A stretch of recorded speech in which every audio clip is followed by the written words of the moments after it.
વિદ્યાર્થી મિત્રો, આજે આપણે આ લેક્ચરમાં વેરી મોસ્ટ આઈએમપી ટોપિકની વાત કરવાની છે અને ટોપિકનું નામ છે VSEPR થિયરી,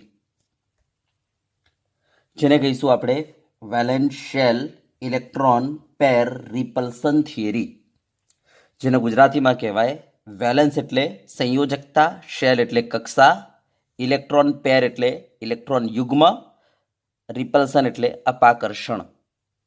એનો મતલબ સંયોજકતા કક્ષામાં રહેલ ઇલેક્ટ્રોન યુગ્મો વચ્ચે લાગતું અપાકર્ષણ. યસ, આના પર આપણે આજે વાત કરીશું. તો ચલો શરૂ કરીએ. પહેલા તો આ થિયરી કેમ આપવામાં આવેલી છે એની વાત કરી લઈએ. તો જો આ લુઈસ થિયરી આપણે જે ભણી ગયેલા છીએ એમાં આપણે મર્યાદામાં લખ્યું હતું કે ભાઈ લુઈસ થિયરી જે છે એ અણુઓનો આકાર સમજાવી શકતી નથી, બરાબર. તો અણુઓનો આકાર સમજાવવા માટે આ થિયરી ફોરવર્ડ કરવામાં આવેલી છે.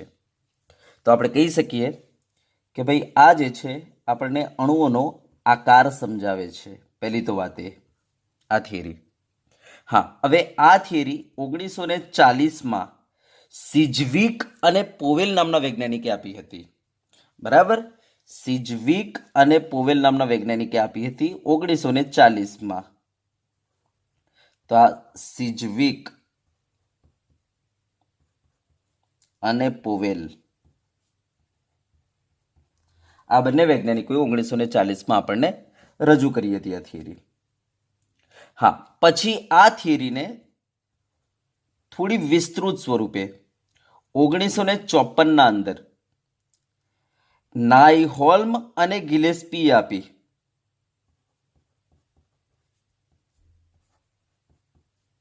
નાઇહોલ્મ અને ગિલેસ્પી આપી આપણને આ થિયરી વિસ્તૃત સ્વરૂપે. હવે આ થિયરીનો મેઇન કોન્સેપ્ટ શું છે તો ધ્યાન આપજો. આ થિયરી કહે છે કે ભાઈ અણુઓ જે છે ને એ પોતાની મિનિમમ ઉર્જામાં રહેવાનો પ્રયત્ન કરતા હોય છે. જેટલી અણુની ઉર્જા ઓછી એટલી અણુની સ્થાયીતા વધારે. તો અણુ ઓછી ઉર્જામાં રહેવાનું પસંદ કરતા હોય છે, બરાબર. જેટલી અણુની ઉર્જા ઓછી હશે એટલી એની સ્થાયીતા વધારે હશે, બરાબર. તો અણુ પોતાની ઉર્જા મિનિમાઇઝ કરવાનો પ્રયત્ન કરતા હોય છે. યસ, હા. તો એક્ઝામ્પલ જો હું તમને એક આપું કે જેમ કે મિથેન આપણે ભણીને આવ્યા છે કે ભાઈ મિથેન એટલે CH4, બરાબર. યસ, હવે જુઓ આ કાર્બનની આસપાસ આ જે છે ને આ એક ઇલેક્ટ્રોન યુગ્મ કહેવાય, કારણ કે તમને ખબર છે એક બંધમાં કેટલા ઇલેક્ટ્રોન હોય? 2 હોય. આ ઇલેક્ટ્રોન યુગ્મ કહેવાય, આ ઇલેક્ટ્રોન યુગ્મ કહેવાય, આ ઇલેક્ટ્રોન યુગ્મ કહેવાય. હવે આ ઇલેક્ટ્રોન યુગ્મ વચ્ચે શું લાગે છે તો ભાઈ ઇલેક્ટ્રોન નેગેટિવ નેગેટિવ. તો નેગેટિવ નેગેટિવ વચ્ચે શું લાગે? અપાકર્ષણ, અપાકર્ષણ, અપાકર્ષણ, અપાકર્ષણ. યસ, આ અપાકર્ષણના કારણે એમની ઉર્જા બહુ જ વધારે હોય છે, બરાબર. યસ, હવે પેલી ઉર્જા ઓછી કરવા માટે આ લોકો શું કરશે? અપાકર્ષણને મિનિમાઇઝ કરશે, અપાકર્ષણને ઓછું કરશે એટલે ઉર્જા ઓછી કરવા માટે. કારણ કે જેટલું અપાકર્ષણ વધારે એટલી ઉર્જા વધારે, જેટલું અપાકર્ષણ ઓછું એટલી ઉર્જા ઓછી. તો ઉર્જા ઓછી કરવા માટે, અણુ સ્થાયી બનવા માટે ઉર્જા ઓછી કરશે, અને ઉર્જા ઓછી કરવા માટે આ અપાકર્ષણને મિનિમાઇઝ કરશે, અપાકર્ષણ ઓછું કરશે. અને અપાકર્ષણ ઓછું કરવા માટે આ ઇલેક્ટ્રોન યુગ્મો વચ્ચે એ જેમ બને તેમ મહત્તમ અંતર રાખીને એડજસ્ટ કરશે આ ઇલેક્ટ્રોન યુગ્મોને, બરાબર. યસ, તો આ ઇલેક્ટ્રોન યુગ્મો વચ્ચે મહત્તમ અંતર રાખવાનો પ્રયત્ન કરશે. યસ, મહત્તમ અંતર રાખવા ના ચક્કરમાં ધ્યાન આપજો, મહત્તમ અંતર રાખવાના ચક્કરમાં આ અવકાશમાં ઇલેક્ટ્રોન યુગ્મો એક શેપ લઈ લેશે, એક આકાર લઈ લેશે, જેના કારણે શું થાય? એ ઇલેક્ટ્રોન યુગ્મો અવકાશમાં મહત્તમ અંતર રાખીને એડજસ્ટ થશે, જેના કારણે આ અણુ પાસે એક આકાર આવશે, શેપ આવશે. યસ, જે અણુનો આકાર હશે, બરાબર. તો આ થિયરી કોના પર બેઝડ છે સમજી ગયા હશો. તો અણુ જેમ બને એમ પોતાની ઉર્જા ઓછી કરવા પ્રયત્ન કરે છે, કારણ કે જેટલી ઉર્જા ઓછી એટલી સ્થાયીતા વધારે. તો સ્થાયીતા પ્રાપ્ત કરવા માટે ઉર્જા ઓછી કરશે. ઉર્જા ઓછી કરવા માટે એને ઇલેક્ટ્રોન યુગ્મ વચ્ચે લાગતા અપાકર્ષણને ઓછું કરવું પડશે. આ ઇલેક્ટ્રોન યુગ્મ વચ્ચે જે અપાકર્ષણ લાગી રહેલું છે એને જો ઓછું કરવું હોય તો એને અંતર ઇલેક્ટ્રોન યુગ્મો વચ્ચે મેક્સિમમ કરી દેવું પડશે અને મેક્સિમમ કરવા માટે એમને ઇલેક્ટ્રોન યુગ્મોને અવકાશમાં મહત્તમ અંતરે રાખવીને ગોઠવવા પડશે, જેના કારણે અવકાશમાં અણુનો એક આકાર આવશે. યસ, આના ઉપર બેઝડ છે આ થિયરી. સમજી ગયા છો? તો ચલો સ્ટાર્ટ કરીએ. યસ, તો પહેલા તો આપણે અભિધારણાઓની વાત કરી લઈએ કે આ થિયરીમાં કઈ કઈ અભિધારણાઓ છે. તો જુઓ, પહેલી અભિધારણા કે જેમ કે મારે BeF2 નો આકાર જોવો છે, તો આમાં આપણે શું કરીશું ભાઈ, બેરિલિયમ લખી દઈશું. યસ, એની આસપાસ આપણને ખબર છે એની સંયોજકતા કક્ષામાં કેટલા ઇલેક્ટ્રોન હોય છે, તો ભાઈ 2 હોય છે. યસ, એ શું કરે છે, ફ્લોરિન સાથે બંધ બનાવે છે. આ ફ્લોરિન સાથે શું કરે છે ભાઈ, બંધ બનાવે છે. તો તમે જોઈ શકો છો ત્યારે સેન્ટ્રલ પરમાણુ જે છે, મધ્યસ્થ પરમાણુ, એની આસપાસ કેટલા ઇલેક્ટ્રોન યુગ્મો છે ભાઈ, 2 છે. હા, હવે આ 2 ઇલેક્ટ્રોન યુગ્મો વચ્ચે શું લાગશે, અપાકર્ષણ. તો અપાકર્ષણને મિનિમાઇઝ કરવા માટે અમને શું કરવું પડશે, આ ઇલેક્ટ્રોન યુગ્મોને અવકાશમાં મહત્તમ અંતર રાખીને ગોઠવવા પડશે. હવે જો 2 ઇલેક્ટ્રોન યુગ્મોને મહત્તમ અંતર રાખીને ગોઠવવા હોય તો એમને આ આકાર લેવો પડશે. યસ, આ આકાર લેવો પડશે ભાઈ. આ તમારું બેરિલિયમ અને આ આજુબાજુ શું છે, તમારા એટમ. મહત્તમ અંતર રાખીને આ રીતના તમારે ગોઠવવા પડશે. બરાબર. જો તમે અહીંયા કોઈને ગોઠવી દીધો તો અંતર ઘટી જશે, જેના કારણે અપાકર્ષણ વધી જશે. તો અપાકર્ષણને મિનિમાઇઝ કરવા માટે આ ઇલેક્ટ્રોન યુગ્મો વચ્ચે લાગતા અપાકર્ષણને મિનિમાઇઝ કરવા માટે એમને આ આકાર લેવો પડશે. યસ, તો આકાર કયો બની ગયો તમારો, તો ભાઈ રેખીય આકાર બની ગયો. સમજી ગયા ને? યસ, રેખીય આકાર બની ગયો. પછી જો ધ્યાન આપજો, દાખલા તરીકે BF3 ની આપણે વાત કરીએ તો BF3 માં બોરોન, એની સંયોજકતા કક્ષામાં કેટલા ઇલેક્ટ્રોન છે, તો આપણે કહીશું ભાઈ 3 ઇલેક્ટ્રોન છે. યસ, હવે આ શું કરશે, એક ફ્લોરિન સાથે વાપરી નાખશે, એક ફ્લોરિન સાથે વાપરી નાખશે, એક ફ્લોરિન સાથે વાપરી નાખ્યો એણે. યસ, તો મને બતાવો મધ્યસ્થ પરમાણુની આસપાસ કેટલા ઇલેક્ટ્રોન યુગ્મો થઈ ગયા, 1, 2 અને 3 થઈ ગયા. બરાબર. હવે આ ઇલેક્ટ્રોન યુગ્મો વચ્ચે શું લાગશે ભાઈ, અપાકર્ષણ. યસ, તો આ શું કરશે, પેલું સ્ટેબલ થવા માટે, સ્થાયી થવા માટે આ અપાકર્ષણને એને મિનિમાઇઝ કરવું પડશે. યસ, મિનિમાઇઝ કરવા માટે એને શું કરવું પડશે, આ ઇલેક્ટ્રોન યુગ્મો વચ્ચે મહત્તમ અંતર રાખવું પડશે. યસ, તો આ ઇલેક્ટ્રોન યુગ્મો 3 છે, તો આ 3 વચ્ચે મહત્તમ અંતર રાખીને ગોઠવવું હોય તેને શું કરીને ગોઠવવું પડશે, તો એને શું કરવું પડશે ખબર છે, આ ઇલેક્ટ્રોન યુગ્મોને એકને આમ ગોઠવી દેવું પડશે, એકને આમ, એકને આમ. યસ, જેના કારણે આમની વચ્ચે અને આમની વચ્ચે અંતર 120 થઈ જાય. યસ, ખૂણો આમની નામની વચ્ચે ખૂણો 120 થઈ જાય. યસ, આની નાની વચ્ચે ખૂણો 120 થઈ જાય. યસ, તો આ જ અવકાશમાં એક ગોઠવણી છે કે જેના અંદર તમે 3 ઇલેક્ટ્રોન યુગ્મોને મેક્સિમમ અંતર રાખીને ગોઠવી શકો. બાકી કોઈ ગોઠવણી પોસિબલ નથી. જો તમે આને આ રીતના ગોઠવી દીધો, એ આ રીતના રેખીય, બરાબર, અને એકને આમ લગાવી દીધો, તો આ બંને વચ્ચે 180 થઈ જશે, પણ આની નાની વચ્ચે 90 રહેશે, આની નાની વચ્ચે 90 રહેશે. યસ, જેના કારણે શું થશે, અપાકર્ષણ એકદમ વધી જશે. તો ધ્યાન આપજો, આ લોકો અવકાશમાં કેવી રીતના ગોઠવાય છે, તો મહત્તમ અંતર રાખીને ગોઠવાય છે. ઇલેક્ટ્રોન યુગ્મો વચ્ચે મહત્તમ અંતર હોય ને એ રીતના ગોઠવાય છે. યસ, મહત્તમ અંતર રાખીને ગોઠવવું હોય કે જેના કારણે એમની વચ્ચે લાગતું અપાકર્ષણ એકદમ ઓછું થઈ જાય, તો મહત્તમ અંતર રાખીને ગોઠવવું હોય તો 3 ઇલેક્ટ્રોન યુગ્મોને અવકાશમાં આ રીતના જ આપણે ગોઠવી શકીએ. જો આમાં શું થશે, આ 2 ઇલેક્ટ્રોન યુગ્મો વચ્ચે મહત્તમ અંતર થઈ ગયું, પણ આ ને આની વચ્ચે બરાબર અંતર 90 નો છે, જેના ખૂણો 90 નો છે, જેના કારણે અંતર એકદમ ઓછું થઈ ગયું, જેના કારણે અપાકર્ષણ વધી જશે. તો આ લોકો શું કરે છે કે નજીકના કોઈ પણ 2 ઇલેક્ટ્રોન યુગ્મો વચ્ચે મહત્તમ અંતર રહે ને એ રીતના પ્રયત્ન કરતા હોય છે. તો આ ઇલેક્ટ્રોન યુગ્મ વચ્ચે તો કેટલો થઈ ગયો, 90. આ ઇલેક્ટ્રોન યુગ્મ વચ્ચે કેટલો થઈ ગયો, 90. એટલે આ આકાર રહે નહીં. એટલે આ લોકો 3 ઇલેક્ટ્રોન યુગ્મોને અવકાશમાં આ જ રીતના ગોઠવશે, બરાબર, જેના કારણે એમની વચ્ચે લાગતું અપાકર્ષણ એકદમ ઓછું થઈ જાય, જેના કારણે એમની ઉર્જા એકદમ ઘટી જશે, જેના કારણે સ્ટેબલ થઈ જાય. બરાબર. તો જો આ આકાર હું તમને બતાવું કેવો રહેશે આનો, તો આકાર આ ટાઈપનો આવી જાય. બરાબર. યસ, આકાર આ ટાઈપનો, આ રીતના ઇલેક્ટ્રોન યુગ્મો ગોઠવાશે. બરાબર. એક ઇલેક્ટ્રોન યુગ્મ અહીંયા, એક અહીંયા, એક અહીંયા. બરાબર. આ રીતના BF3. સમજી ગયા? જેના કારણે આ બંને વચ્ચે અંતર મેક્સિમમ થઈ ગયું. આપણે કહીશું એંગલ મેક્સિમમ થઈ ગયું 120, એંગલ મેક્સિમમ 120, એંગલ મેક્સિમમ 120. જેના કારણે આમની વચ્ચે લાગતું અપાકર્ષણ એકદમ ઘટી જાય, આમની વચ્ચે લાગતું અપાકર્ષણ એકદમ ઘટી જાય, આમની વચ્ચે લાગતું અપાકર્ષણ એકદમ ઘટી જાય. સમજી ગયા ને? યસ, કે જેના કારણે એમની ઉર્જા એકદમ ઓછી થઈ જાય, કારણ કે અપાકર્ષણ જેટલું વધારે એટલી ઉર્જા વધારે, અપાકર્ષણ જેટલું ઓછું એટલી ઉર્જા એકદમ ઓછી, અને જેટલી ઉર્જા ઓછી એટલી આની સ્થાયીતા વધારે. તો આ સ્થાયી થવા માટે ઉર્જા ઉર્જા ઓછી કરશે અને ઉર્જા ઓછી કરવાના ચક્કરમાં એ શું કરશે, બરાબર, અપાકર્ષણ ઘટાડશે અને અપાકર્ષણ ઘટાડવા માટે એને શું કરવું પડશે, ઇલેક્ટ્રોન યુગ્મ વચ્ચે મહત્તમ અંતર એડજસ્ટ કરવું પડશે, બરાબર, જેના કારણે તમે જોઈ શકો છો જો 3 ઇલેક્ટ્રોન યુગ્મો હશે તો કંઈક આ ટાઈપનો આકાર આવશે. યસ, બરાબર, આનું નામ છે સમતલીય ત્રિકોણ આકાર. કેવી રીતના આકાર જોઈશું તો જો આ છેડો અને આ છેડો, આ ત્રણને જોઈન્ટ કરો, આ જોઈન્ટ થઈ ગયું, બરાબર. તો બોલો કયો આકાર આવે છે, સમતલીય ત્રિકોણ આકાર આવે છે ને સમતલીય ત્રિકોણ. આ જોઈન્ટ કરી દો, આ ને આ. યસ, આકાર કયો બની ગયો, ત્રિકોણ. દેખાય છે ને, સમતલીય ત્રિકોણ. તો કહેવાનો મતલબ એક વસ્તુ નક્કી થઈ ગઈ કે ભાઈ કોઈ પણ અણુનો આકાર કોના પર ડિપેન્ડ રાખે છે, મધ્યસ્થ પરમાણુની આસપાસ જે આ ઇલેક્ટ્રોન યુગ્મો છે એની સંખ્યા પર ડિપેન્ડ રાખે છે. સાહેબ 2 ઇલેક્ટ્રોન યુગ્મો હતા તો એનો આકાર રેખીય બનતો હતો. 3 ઇલેક્ટ્રોન યુગ્મો છે મધ્યસ્થ પરમાણુની આસપાસ તો એનો આકાર કયો બને છે, સમતલીય ત્રિકોણ. સમજી ગયા ને? યસ. દાખલા તરીકે ચલો 4 ઇલેક્ટ્રોન યુગ્મો છે, જેમ કે આ CH4 ની આપણે વાત કરીએ, CH4. હવે આ CH4 છે આપણી પાસે, બરાબર, ધ્યાનથી જોજો, આ CH4 છે.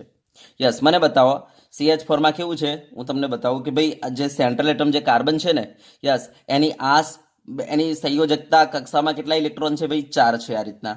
અને પેલો હાઇડ્રોજન, હવે ધ્યાન આપજો, આ હાઇડ્રોજન આવે છે એની સાથે બોન્ડિંગ બનાવે છે, હાઇડ્રોજન આવે છે એની સાથે બોન્ડિંગ બનાવે છે, હાઇડ્રોજન આવે છે એની સાથે બોન્ડિંગ બનાવે છે, હાઇડ્રોજન આવે છે એની સાથે બોન્ડિંગ બનાવે છે. યસ, તો હવે મને બતાવો મધ્યસ્થ પરમાણુની આસપાસ કેટલા ઇલેક્ટ્રોન યુગ્મો થઈ ગયા, સાહેબ 4 ઇલેક્ટ્રોન યુગ્મો થઈ ગયા.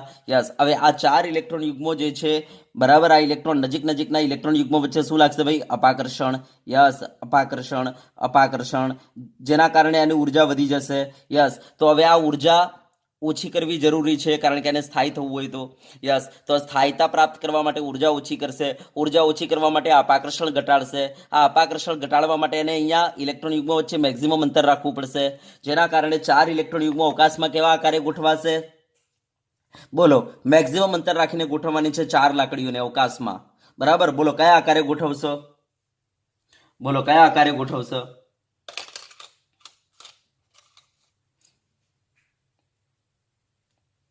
બોલો આ આકાર ચાલે, ના ચાલે. કેમ ના ચાલે, કારણ કે સાહેબ જો આમાં આ બંને વચ્ચે 120, આ બંને વચ્ચે 120, આ બંને વચ્ચે 120, પણ આની નાની વચ્ચે સાહેબ 90, આની નાની વચ્ચે 90, આની નાની વચ્ચે 90, તો અહીંયા અપાકર્ષણ ઓછું હશે, પરંતુ આની નાની વચ્ચે અપાકર્ષણ વધારે હશે.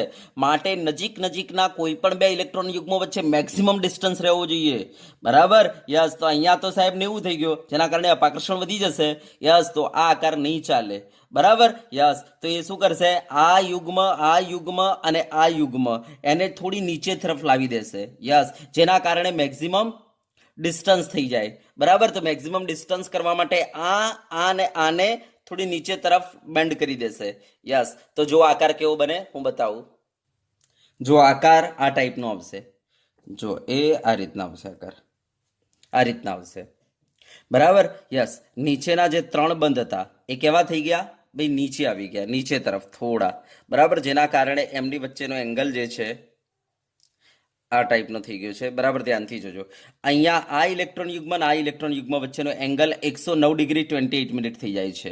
યસ, આ ઇલેક્ટ્રોન યુગ્મ વચ્ચેનો એંગલ 109 ડિગ્રી 28 મિનિટ, આ ઇલેક્ટ્રોન યુગ્મ વચ્ચેનો એંગલ 109 ડિગ્રી 28 મિનિટ, આ ઇલેક્ટ્રોન યુગ્મ વચ્ચેનો એંગલ 109 ડિગ્રી 28 મિનિટ, આ ઇલેક્ટ્રોન યુગ્મ વચ્ચેનો એંગલ 109 ડિગ્રી 28 મિનિટ, આ ઇલેક્ટ્રોન યુગ્મ વચ્ચેનો એંગલ 109 ડિગ્રી 28 મિનિટ. તો કોઈ પણ 2 ઇલેક્ટ્રોન યુગ્મ લઈ લો, એમની વચ્ચેનો એંગલ કેટલો થઈ જાય છે, 109 ડિગ્રી 28 મિનિટ.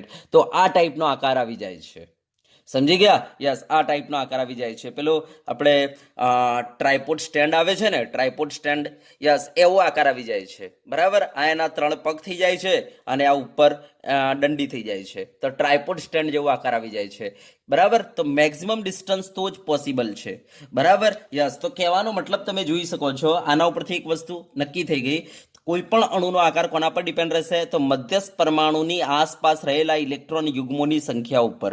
જો આ ઇલેક્ટ્રોન યુગ્મો જો 2 હશે તો આકાર કયો બનશે, તમારો રેખીય. જો આ ઇલેક્ટ્રોન યુગ્મો 3 હશે, આ રીતના 1, 2 ને 3, તો એ વખતે આકાર કેવો બનશે, સમતલીય ત્રિકોણ. આ ઇલેક્ટ્રોન યુગ્મોની સંખ્યા જો 4 હશે તો તમારો આકાર કેવો બનશે, કંઈક આ ટાઈપનો. યસ, આ આકારને કયો કહેવાય છે, તો ધ્યાન આપજો, હું અહીંયાથી આ જોડી દઉં, અહીંયાથી આ જોડી દઉં અને અહીંયાથી આ જોડી દઉં, બરાબર, અને નીચેના ઇલેક્ટ્રોન યુગ્મ આ રીતના જોડી દઉં. યસ, તો નીચે ત્રિકોણ બની ગયો અને ઉપર પિરામિડ બની ગયો, બરાબર. યસ, ઉપર પિરામિડ જેવું બની ગયું. નીચે આ રીતના ત્રિકોણ બની ગયો છે અને ઉપર પિરામિડ. યસ, આ આકારને આપણે શું કહીશું? સમચતુષ્ફલકીય. યસ, આની 4 ફેસ થઈ ગઈ છે, આની જેમ, આની જેમ 4 ફેસ થઈ ગઈ છે. યસ, 4 ફેસ થઈ ગઈ છે. જુઓ, આ અને આ, એને હું જોડી દીધું એટલે નીચે આ ત્રિકોણ બની ગયો. યસ, અને પછી આને ઉપર તરફ લાવ્યો, આને ઉપર તરફ, આને ઉપર તરફ. યસ, બરાબર. સેન્ટર એટમને નહીં જોડવાનું, ખાલી આ જે સરાઉન્ડ જે ભાગ હોય એને જોડી દેવાના છે.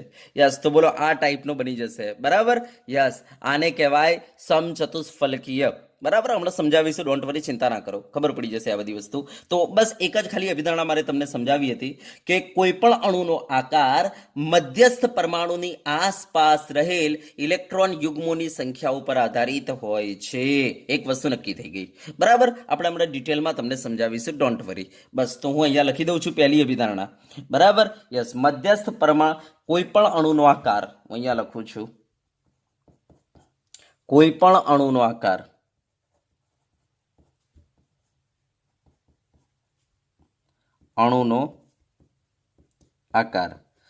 બરાબર,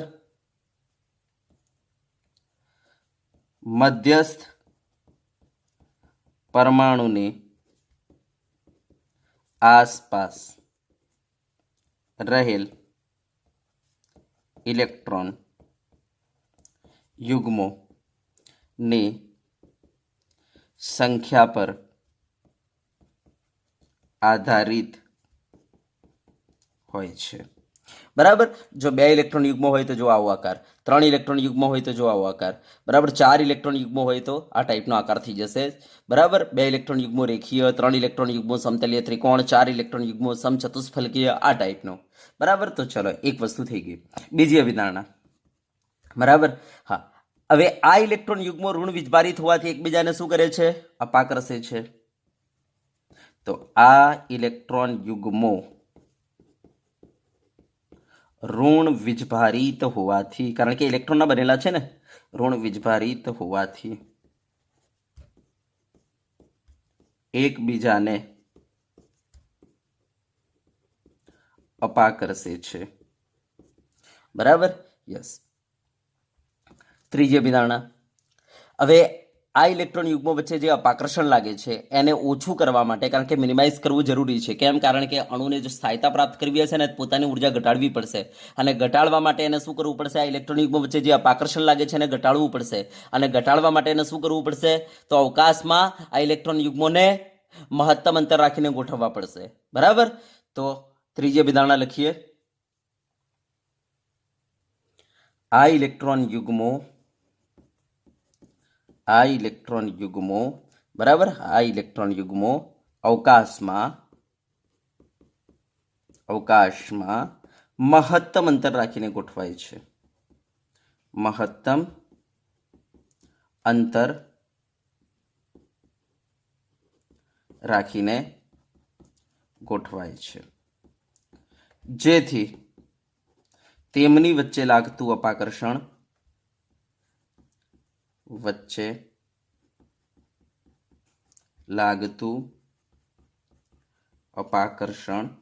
ન્યૂનતમ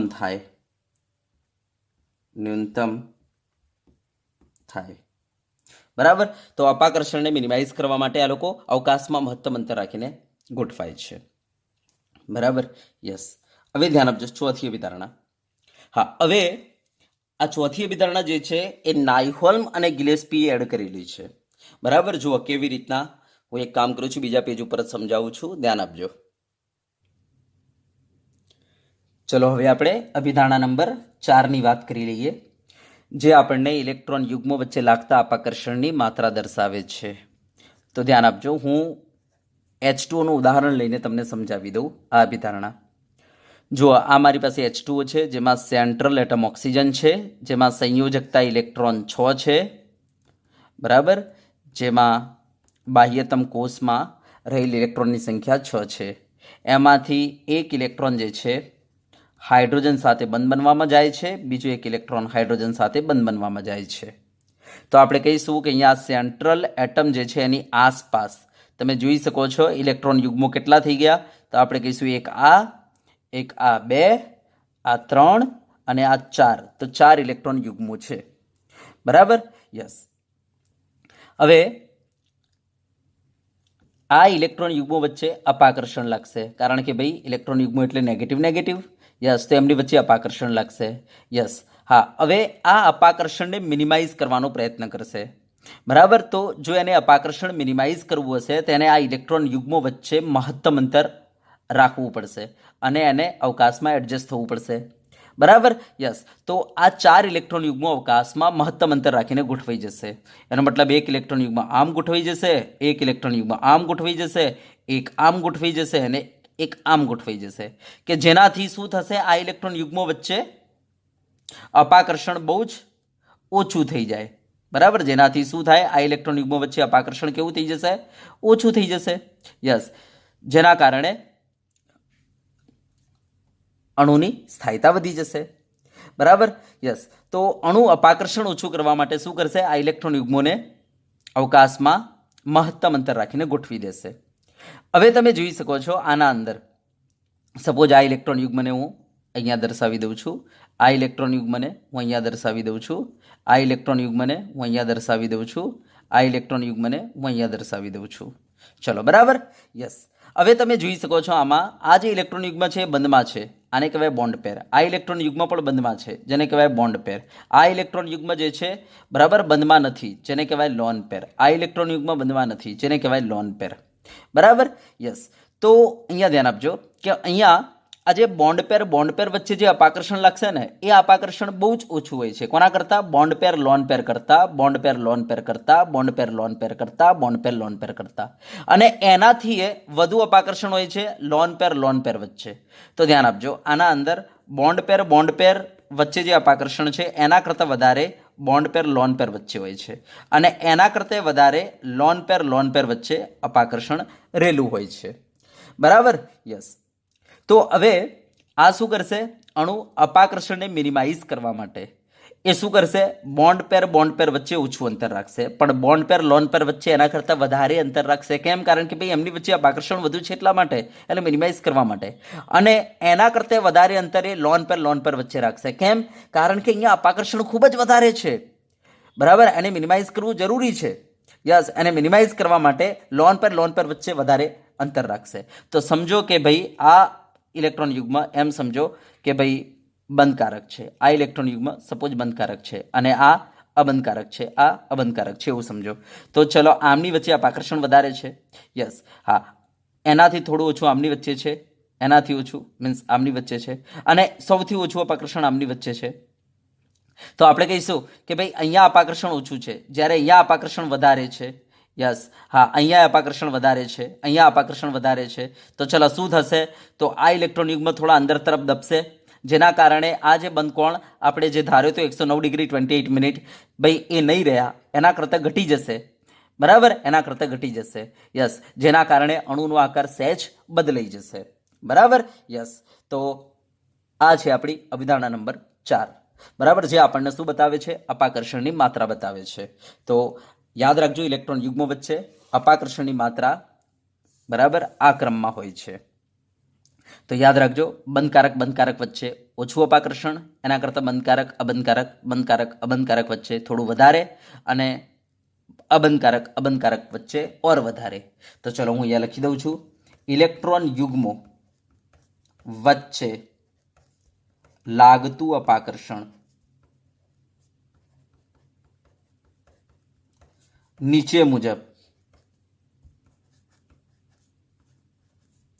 રજૂ કરી શકાય. આપણે લખીશું બોન્ડ પેર કરતા વધારે બોન્ડ પેર લોન પેર વચ્ચે અપાકર્ષણ, અને એના કરતાં વધારે લોન પેર વચ્ચે અપાકર્ષણ. બરાબર, તો આ એક વખતે નીટમાં પૂછી ચૂકેલું છે, તો બરાબર ધ્યાનથી જોઈ લેજો આને. ચલો, બરાબર. હવે નેક્સ્ટ આપણી અભિધારણા નંબર 5. ધ્યાન આપજો. દાખલા તરીકે હું એક એક્ઝામ્પલ લઈ લઉં SO2 નું. હવે આમાં સેન્ટ્રલ એટમ સલ્ફર છે આપણો, બરાબર. એમાં બાહ્યતમ કોષમાં ચલો કેટલા ઇલેક્ટ્રોન છે, તો આપણે કહીશું 6 છે. તો આ બાહ્યતમ કોષમાં 6 ઇલેક્ટ્રોન થઈ ગયા.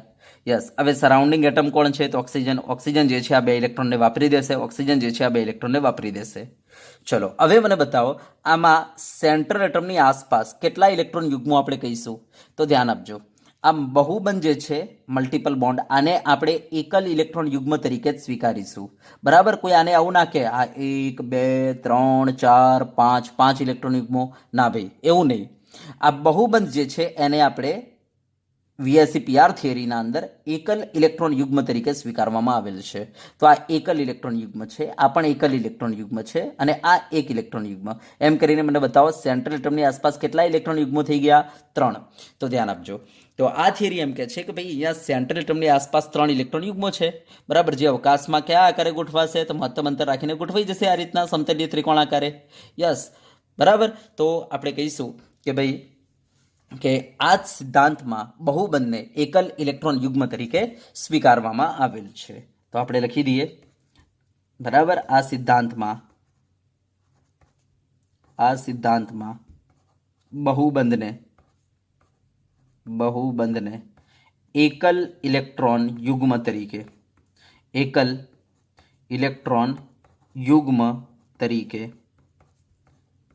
સ્વીકારવામાં આવેલ છે, બરાબર. યસ. તો આ અભિધારણા નંબર આપણી 5 થઈ ગઈ. ચલો હવે છઠ્ઠી અભિધારણા ધ્યાન આપજો. આમાં જે સેન્ટ્રલ એટમની જે સંયોજકતા કક્ષા છે એને વર્તુળાકાર સ્વીકારેલી છે, બરાબર. તો ધ્યાન આપજો. આ સિદ્ધાંતના અંદર મધ્યસ્થ પરમાણુ જે છે એમની જે સંયોજકતા કક્ષા છે એને વર્તુળાકાર સ્વીકારવામાં આવેલ છે, બરાબર. તો સંયોજકતા કક્ષાને વર્તુળાકાર સ્વીકારવામાં આવેલ છે. ચલો, બરાબર. યસ. ચલો હવે નેક્સ્ટ અભિધારણા ધ્યાન આપજો.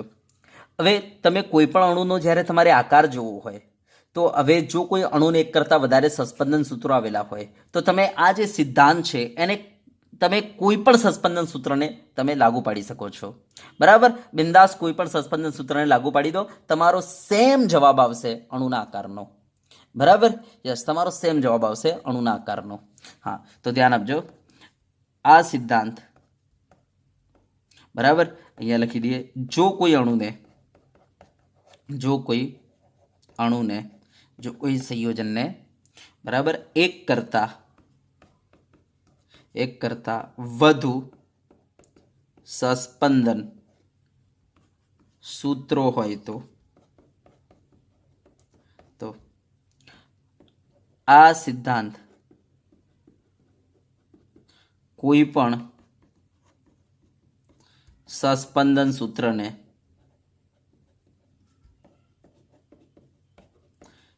લાગુ પાડી શકાય છે, બરાબર. યસ. તો આ આપણી અભિધારણાઓ થઈ ગઈ VSEPRની વેસ્પર થિયરીને, બરાબર. તો જો VSEPR વેસ્પર થિયરીને આપણને અભિધારણાઓ પૂછવામાં આવે તો આપણે આટલી અભિધારણાઓ લખી દઈશું. ચલો, બરાબર. યસ. હવે તમને આ અભિધારણાઓનો ઉપયોગ કરીને અણુઓનો આકાર કેવી રીતના ડિસાઇડ કરવામાં આવે છે, બરાબર, એ તમને સમજાવીએ. તો પહેલા હું તમને એવા અણુઓ વિશે વાત કરીશ કે જેના અંદર 2 ઇલેક્ટ્રોન યુગ્મો આવેલા છે. યસ. એમાં અવકાશમાં ઇલેક્ટ્રોન યુગ્મોની ગોઠવણી કેવી રીતના થશે અને એનો આકાર કેવી રીતના બનશે. એના પછી હું તમને 3 ઇલેક્ટ્રોન યુગ્મોવાળા અણુઓની વાત કરીશ. યસ. એના અંદર ઇલેક્ટ્રોન યુગ્મોની ગોઠવણી કેવી હશે અવકાશમાં અને એમનો આકાર કેવો બનશે એની વાત કરીશું. પછી એ જ રીતના 4 5 6 7 આવા ઇલેક્ટ્રોન યુગ્મોવાળા અણુઓ જે છે એમના અંદર ઇલેક્ટ્રોન યુગ્મોની અવકાશમાં ગોઠવણી કેવી રીતના થઈ હશે અને એમના અણુઓનો આકાર કેવો આવશે એની વાત કરીશું આપણે આ સિદ્ધાંતની મદદથી. ચલો, બરાબર. તો ચલો આપણે સ્ટાર્ટ કરીએ. ઓકે. તો ચલો પહેલા આપણે તમને બતાવી દઈએ 2 ઇલેક્ટ્રોન યુગ્મોની અવકાશમાં ગોઠવણી. બરાબર.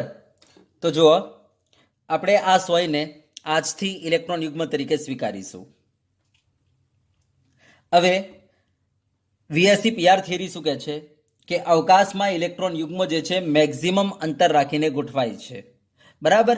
અવકાશમાં ઇલેક્ટ્રોન યુગ્મો મહત્તમ અંતર રાખીને ગોઠવાય છે. હવે મારે આ બે ઇલેક્ટ્રોન યુગ્મોને અવકાશમાં ગોઠવવા છે મહત્તમ અંતર રાખીને. બોલો મારે કેવી રીતના ગોઠવવા પડે? તો કંઈ નહીં, આપણે આ બંનેને 180ના ખૂણે ગોઠવી દઈશું આ રીતના. તો જેના કારણે આ ઇલેક્ટ્રોન યુગ્મ અને આ ઇલેક્ટ્રોન યુગ્મ વચ્ચે મેક્સિમમ અંતર થઈ જાય. બરાબર. તો અવકાશમાં બે ઇલેક્ટ્રોન યુગ્મો કંઈક આ રીતના ગોઠવાશે. ચલો, ક્લિયર છે? યસ. આ આકારને આપણે શું કહીશું? રેખીય આકાર. અહીંયા બે ઇલેક્ટ્રોન યુગ્મ વચ્ચેનો ખૂણો કેટલાનો છે ભાઈ? 180. સમજી ગયા? યસ. તો ચલો બતાવી દઈએ. તો ભાઈ બે ઇલેક્ટ્રોન યુગ્મો અવકાશમાં, બરાબર, કોઈ પોઈન્ટથી રેખીય આકારે ગોઠવાશે. બરાબર. 180ના ખૂણે આ રીતના ગોઠવાઈ જશે. યસ, આ આકાર બનશે રેખીય. ચલો, બરાબર. હવે ધ્યાન આપજો, આ બંને ઇલેક્ટ્રોન યુગ્મો જે છે જો બંધકારક હોય, યસ, અને એમનાથી જોડાયેલ પરમાણુ જો બી હોય અને સેન્ટ્રલ એટમ એ હોય, તો બોલો કયો પ્રકાર બની જશે? તો આપણે કહીશું AB2 પ્રકારનો અણુ બની જશે. ચલો, બરાબર. યસ. હવે આનો આકાર કેવો રહેશે? તો ભાઈ અહીંયા આ પણ બંધકારક ઇલેક્ટ્રોન યુગ્મ અને આ પણ બંધકારક ઇલેક્ટ્રોન યુગ્મ. બરાબર. માટે આપણે કહીશું કે આ બંને વચ્ચે અપાકર્ષણ જે છે કેવું હશે? સેમ આના જેવું હશે. ચલો, બરાબર. કારણ કે બંને સેમ છે ને એટલા માટે બંધકારક હોવાને કારણે. ચલો, તો મને બતાવવાનો આકાર કેવો થઈ ગયો? તો ભાઈ આ પણ સેમ આના જેવું જ રેખીય. એનો મતલબ સાહેબ આની ભૂમિતિ સેમ આના જેવી જ છે, જેના કારણે આને રેગ્યુલર કહેવાય, જીઓમેટ્રી. બરાબર. તો રેગ્યુલર જીઓમેટ્રી છે આની. યસ. હવે આ સેન્ટ્રલ એટમ એ છે, બરાબર, આ બંધકારક છે, એના વડે જોડાયેલ પરમાણુ બી છે. આ બંધકારક ઇલેક્ટ્રોન યુગ્મ એના વડે જોડાયેલ પરમાણુ બી છે અને એની વચ્ચેનો ખૂણો આ 180 છે. યસ. આકાર કયો રહેશે? રેખીય. બરાબર. ચલો, ઓકે. યસ. ચલો, હવે જો 3 ઇલેક્ટ્રોન યુગ્મો હોય તો એમની અવકાશમાં ગોઠવણી કેવી રીતના થશે? તો જો 3 ઇલેક્ટ્રોન યુગ્મો અવકાશમાં કંઈક આ રીતના ગોઠવાઈ જશે. કંઈક આ રીતના ગોઠવાઈ જશે. ચલો, મને બતાવજો. બોલો 3 ઇલેક્ટ્રોન યુગ્મો આ રીતના ગોઠવાશે અવકાશમાં? બોલો 3 ઇલેક્ટ્રોન યુગ્મો આ રીતના ગોઠવાશે અવકાશમાં? તો આપણે કહીશું ના. કેમ? કારણ કે જો આમ ગોઠવાશે તો આ ઇલેક્ટ્રોન યુગ્મ અને આ ઇલેક્ટ્રોન યુગ્મ વચ્ચે અંતર બહુ ઓછું છે, જેના કારણે અપાકર્ષણ અહીંયા વધારે લાગશે, અહીંયા અપાકર્ષણ વધારે લાગશે. બરાબર. તો અપાકર્ષણને મિનિમાઇઝ કરવા માટે આ મેક્સિમમ અંતર રાખશે. તો આ ઇલેક્ટ્રોન યુગ્મ થોડો આમ થઈ જશે, આ ઇલેક્ટ્રોન યુગ્મ આમ થઈ જશે. યસ. આ રીતના ગોઠવાશે અવકાશમાં 3 ઇલેક્ટ્રોન યુગ્મો. બરાબર. યસ. તમે જોશો ને અહીંયા તો કોઈ પણ બે ઇલેક્ટ્રોન યુગ્મ વચ્ચેનો ખૂણો તમે જોશો ને તો 120 હશે, 120 હશે, 120 હશે. એટલે ટોટલ આખું સર્કલ તમારું 12×36 એટલે 360નું થઈ જાય. કારણ કે ટોટલ સર્કલ કેટલું હોય છે? 360નું. તો આ 120 રાખશે, આ 120 રાખશે, આ 120 રાખશે અને આ રીતના એડજસ્ટ થશે અવકાશમાં 3 ઇલેક્ટ્રોન યુગ્મો. બરાબર. તો આપણને કહે છે કે ભાઈ 3 ઇલેક્ટ્રોન યુગ્મો અવકાશમાં કયા આકારે ગોઠવાશે? તો કહી દો આ આકારે. યસ. હવે આને બોલીશું કેવી રીતના? તો ધ્યાન આપજો, આમના જે છેડાઓ છે છેડાઓને જોડી દેજો. તો જોડવાથી જો આ ત્રિકોણ બની ગયો. બરાબર. તો આપણે આને કહીશું ભાઈ ત્રિકોણના કેન્દ્રથી 3 ખૂણે આ ઇલેક્ટ્રોન યુગ્મ ફેલાયેલા હોય છે. આ એમની અવકાશમાં ગોઠવણી. તો બોલો અવકાશમાં ગોઠવણી શું કહેવાય? તો ત્રિકોણના કેન્દ્રથી 3 ખૂણે આ ઇલેક્ટ્રોન યુગ્મ ફેલાયેલા હોય છે. એમાં કોઈ પણ બે ઇલેક્ટ્રોન યુગ્મ વચ્ચેનો તમે ખૂણો જોશો તો તમને જોવા મળશે 120. ચલો, ક્લિયર? યસ. હવે જો હું અહીંયા પહેલા બતાવી દઉં તમને, આ સેન્ટ્રલ પોઈન્ટ એક ઇલેક્ટ્રોન યુગ્મ આમ ગોઠવાઈ ગયો, બીજો ઇલેક્ટ્રોન યુગ્મ આમ ગોઠવાઈ ગયો અને એક ઇલેક્ટ્રોન યુગ્મ આમ ગોઠવાઈ ગયો. બરાબર. યસ. તો કંઈક આ રીતના ગોઠવાઈ જશે. આ અવકાશમાં એમની ગોઠવણી થઈ ગઈ. બરાબર. એમાં તમે જોશો ને કોઈ પણ બે ઇલેક્ટ્રોન યુગ્મ વચ્ચેનો ખૂણો તમને કેટલો જોવા મળશે? 120 જોવા મળશે. તો આપણે કહી શકીએ ત્રિકોણના કેન્દ્રથી 3 ખૂણે આ ઇલેક્ટ્રોન યુગ્મ ફેલાયેલા હોય છે. ચલો, બરાબર. યસ. હવે ધ્યાન આપજો, જો હું આ 3 ઇલેક્ટ્રોન યુગ્મને બંધકારક ઇલેક્ટ્રોન યુગ્મ તરીકે લઈ લઉં અને એનાથી જોડાયેલા પરમાણુને જો હું બી કહી દઉં અને સેન્ટ્રલ એટમને એ કહી દઉં તો બોલો અણુનો પ્રકાર કયો થઈ જશે? તો ભાઈ AB3 થઈ જશે. ચલો, બરાબર. AB3 થઈ જશે. હા, તો ધ્યાન આપજો, આ કેસમાં બધા જ ઇલેક્ટ્રોન યુગ્મ કેવા છે? બંધકારક હોવાથી એમની વચ્ચે લાગતું અપાકર્ષણ કેવું હશે? સરખું હશે, જેના કારણે બંધ કોણ 120 નું 120 જ તમને જોવા મળશે. બરાબર? યસ, કારણ કે આ બંધકારક ઇલેક્ટ્રોન યુગ્મ, આ બંધકારક ઇલેક્ટ્રોન યુગ્મ, જેના કારણે એમની વચ્ચે લાગતું અપાકર્ષણ કેવું હશે?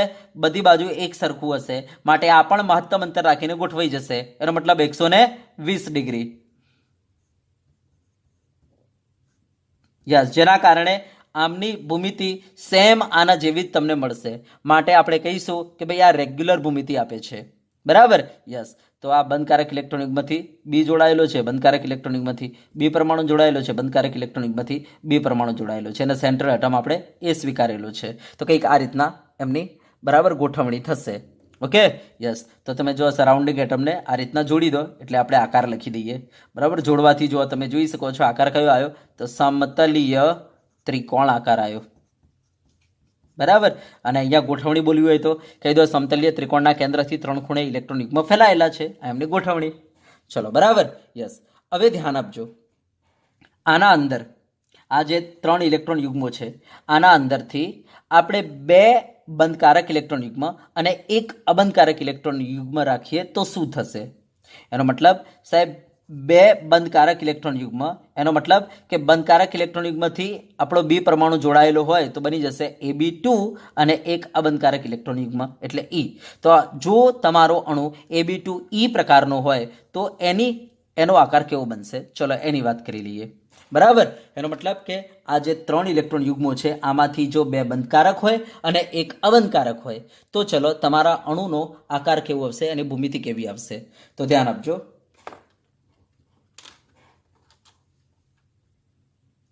તો જુઓ, આના અંદર આ સેન્ટ્રલ એટમથી 1 ઇલેક્ટ્રોન યુગ્મ આમ છે, એક આમ છે, એક આમ છે. હવે આમાંથી 2 જે છે બંધકારક છે અને 1 અબંધકારક છે, એવું સમજો. તો ગમે તે 2ને બંધકારક લઈ લો અને 1ને અબંધકારક લઈ લો, જે ઈચ્છા હોય. ચલો હું એક કામ કરું છું, આ 2ને બંધકારક લઈ લઉં છું અને એનાથી આપણે બી એટમને જોડી દઉં છું, એનાથી બી એટમને જોડી દઉં છું અને આ 1ને અબંધકારક લઈ લઉં છું. બરાબર? હવે અબંધકારક લઈએ એટલે આ હટાઈ દેવાનું એટમ. યસ, એટલે અહીંયા લોન પેર સમજવાની. ચલો, તો તમે જોઈ શકો છો કંઈક અણુ આવું બનશે. હવે અહીંયા ખૂણો 120 હતો પહેલાં. હવે તમે જોઈ શકો છો આ લોન પેર જે છે, બરાબર? ધ્યાન આપજો. હવે તમારી પાસે અહીંયા એક લોન પેર છે અને 2 બોન્ડ પેર છે. તો હવે મને બતાવજો આ ઇલેક્ટ્રોન યુગ્મ વચ્ચે સરખું અપાકર્ષણ લાગશે? તો આપણે કહીશું ના લાગે સરખું. કેમ? કારણ કે તમને ખબર છે લોન પેર બોન્ડ પેર, લોન પેર બોન્ડ પેર શું કરશે? વધુ અપાકર્ષણ કરશે. કોના કરતાં? બોન્ડ પેર કરતાં. તો આપણે કહીશું કે ભાઈ આ લોન પેર બોન્ડ પેર વચ્ચે વધારે અપાકર્ષણ છે, આ લોન પેર બોન્ડ પેર વચ્ચે વધારે અપાકર્ષણ છે બોન્ડ પેર કરતાં, જેના કારણે આ બોન્ડ પેર અંદર તરફ ધકેલાશે, જેના કારણે બંધ કોણ 120 નો ન રહેતા 120 કરતાં ઘટી જશે. સમજી ગયા? 120 કરતાં ઘટી જશે. યસ. હા, અને મને બતાવવાનો આકાર શું બની ગયો? તો આપણે કહીશું કે ભાઈ આનો આકાર ખાલી આટલો જ છે. આને કહેવાય કોણીય. શું કહેવાય? આને કોણીય કહેવાય અથવા વળેલો. તો કંઈક આવું થઈ જશે અહીંયા. તો આપણે કહી શકીએ કે અહીંયા કોઈ પણ 2 જગ્યાએ બોન્ડ પેર મૂકી દો અને કોઈ એક જગ્યાએ તમે લોન પેર મૂકી દો. બરાબર? તો ચલો શું થશે? દાખલા તરીકે હું આ 2 જગ્યાએ બોન્ડ પેર મૂકી દઉં છું. એ આમ છે અને આમ છે. અહીંયા મેં બોન્ડ પેર મૂકી દીધી અને અહીંયા હું લોન પેર મૂકી દઉં છું. બરાબર? લોન પેરને આપણે E કહી દઈએ અને બોન્ડ પેરને આપણે બી વડે જોડી દઈએ. બરાબર? બી એટમ વડે એને આ બોન્ડ પેરને જોડી દઈએ. તો તમે જોઈ શકો છો તમારા અણુનો આકાર કેવો થઈ ગયો? તો આપણે કહી શકીએ લોન. આ કેવો થઈ ગયો? વળેલો આકાર બની ગયો. ચલો હવે મને બતાવો આ એંગલ અહીંયા જે 120 હતો એટલો જ છે? તો આપણે કહીશું ના, એના કરતાં ઘટી જશે, કારણ કે આ લોન પેર જે છે એ આ બોન્ડ પેરને અંદર તરફ દબાવશે. બરાબર? અંદર તરફ દબાવશે. કેમ? કારણ કે લોન પેર વચ્ચે જે અપાકર્ષણ છે એના કરતાં લોન પેર બોન્ડ પેર વચ્ચે વધારે અપાકર્ષણ છે, જેના કારણે લોન પેર અંદર બોન્ડ પેર જે છે અંદર તરફ ધકેલાશે. બરાબર? આ જે બોન્ડ પેર છે ને અંદર તરફ ધકેલાશે, મીન્સ અંદર તરફ આવશે, જેના કારણે બંધકોણ ઘટી જશે અને આ બંધકોણ તમને 120 ડિગ્રી કરતાં નાનો જોવા મળશે. સમજી ગયા? આકાર કયો કહેવાય? ભાઈ વળેલો અથવા કોણીય. ચલો, ક્લિયર છે? તો તમે આના અંદર કોઈ પણ 2 બોન્ડ પેર મૂકી દો અને 1 લોન પેર મૂકી દેશો તો આકાર બની જશે વળેલો અથવા કોણીય અને એંગલ આવી જશે 120 કરતાં ઓછો. ચલો ક્લિયર છે? યસ. તો આ 3 ઇલેક્ટ્રોન યુગ્મોની ગોઠવણી થઈ ગઈ અવકાશમાં. ચલો હવે આપણે તમને બતાવીએ 4 ઇલેક્ટ્રોન યુગ્મોની અવકાશમાં ગોઠવણી. બરાબર, 4 ઇલેક્ટ્રોન યુગ્મોની અવકાશમાં ગોઠવણી.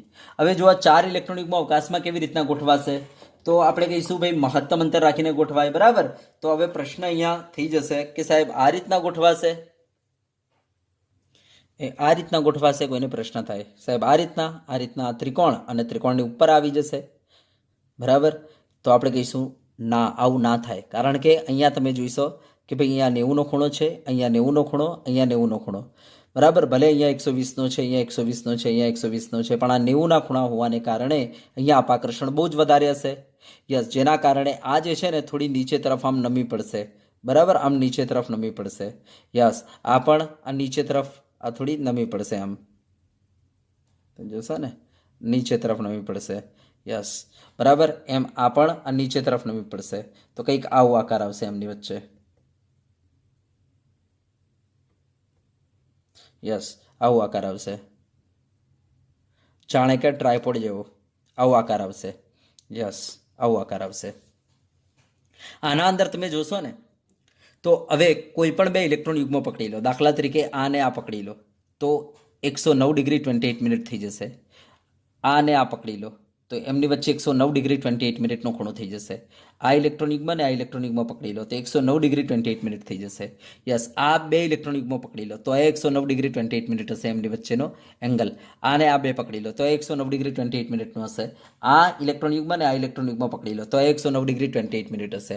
તો કહેવાનો મતલબ કે 4 ઇલેક્ટ્રોન યુગ્મો અવકાશમાં કંઈક આ આકારે ગોઠવાશે. મીન્સ એકબીજાથી 109 ડિગ્રી 28 મિનિટના ખૂણે ગોઠવાશે 4 ઇલેક્ટ્રોન યુગ્મો અવકાશના અંદર. ચલો ક્લિયર? ટ્રાયપોડ સ્ટેન્ડની જેમ. બરાબર, ટ્રાયપોડ સ્ટેન્ડની જેમ.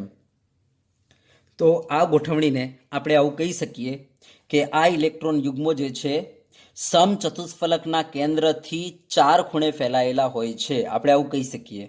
જો કેવી રીતના, તો તમે આ એના જે છેડાઓ છે ને એ છેડાઓને આ રીતના જોડી દેજો. તમે આમ જોડી દો. બરાબર, છેડાઓને જોડી દો તો જો આ નીચે ત્રિકોણ બની ગયો. હવે આને આની સાથે જોડી દો, આને આની સાથે જોડી દો, જો એક ફલક બની ગઈ. યસ, અને આને આની સાથે જોડી દો તો જો આ બીજી આ એક બાજુ ફલક બની ગઈ ને આ એક બાજુ ફલક બની ગઈ. એનો મતલબ સાહેબ 4 ફલકો આ રીતના છે. બરાબર, તમે જોઈ શકો છો આ એક ફલક, આ બીજી ફલક, આ ત્રીજી ફલક અને આ નીચે આ બેઝ, એમ કરીને ચોથી ફલક, એમ કરીને 4 ફલકો છે. એનો મતલબ સાહેબ આ સમચતુષ્ફલકી આકાર ધરાવે છે. આની જેમ સમચતુષ્ફલકી આકાર ધરાવે છે. જો આ એ આ બે રહ્યા ખૂણા. બરાબર, અહીંયા છેડાઓ છે અને આ જે છે એ આ રહ્યો. બરાબર, અને ઉપરવાળો આ રહ્યો. યસ, આને આ રીતના જોડી દો, આને આ રીતના જોડી દો, આને આ રીતના જોડી દો. જો બની ગઈ ધારો.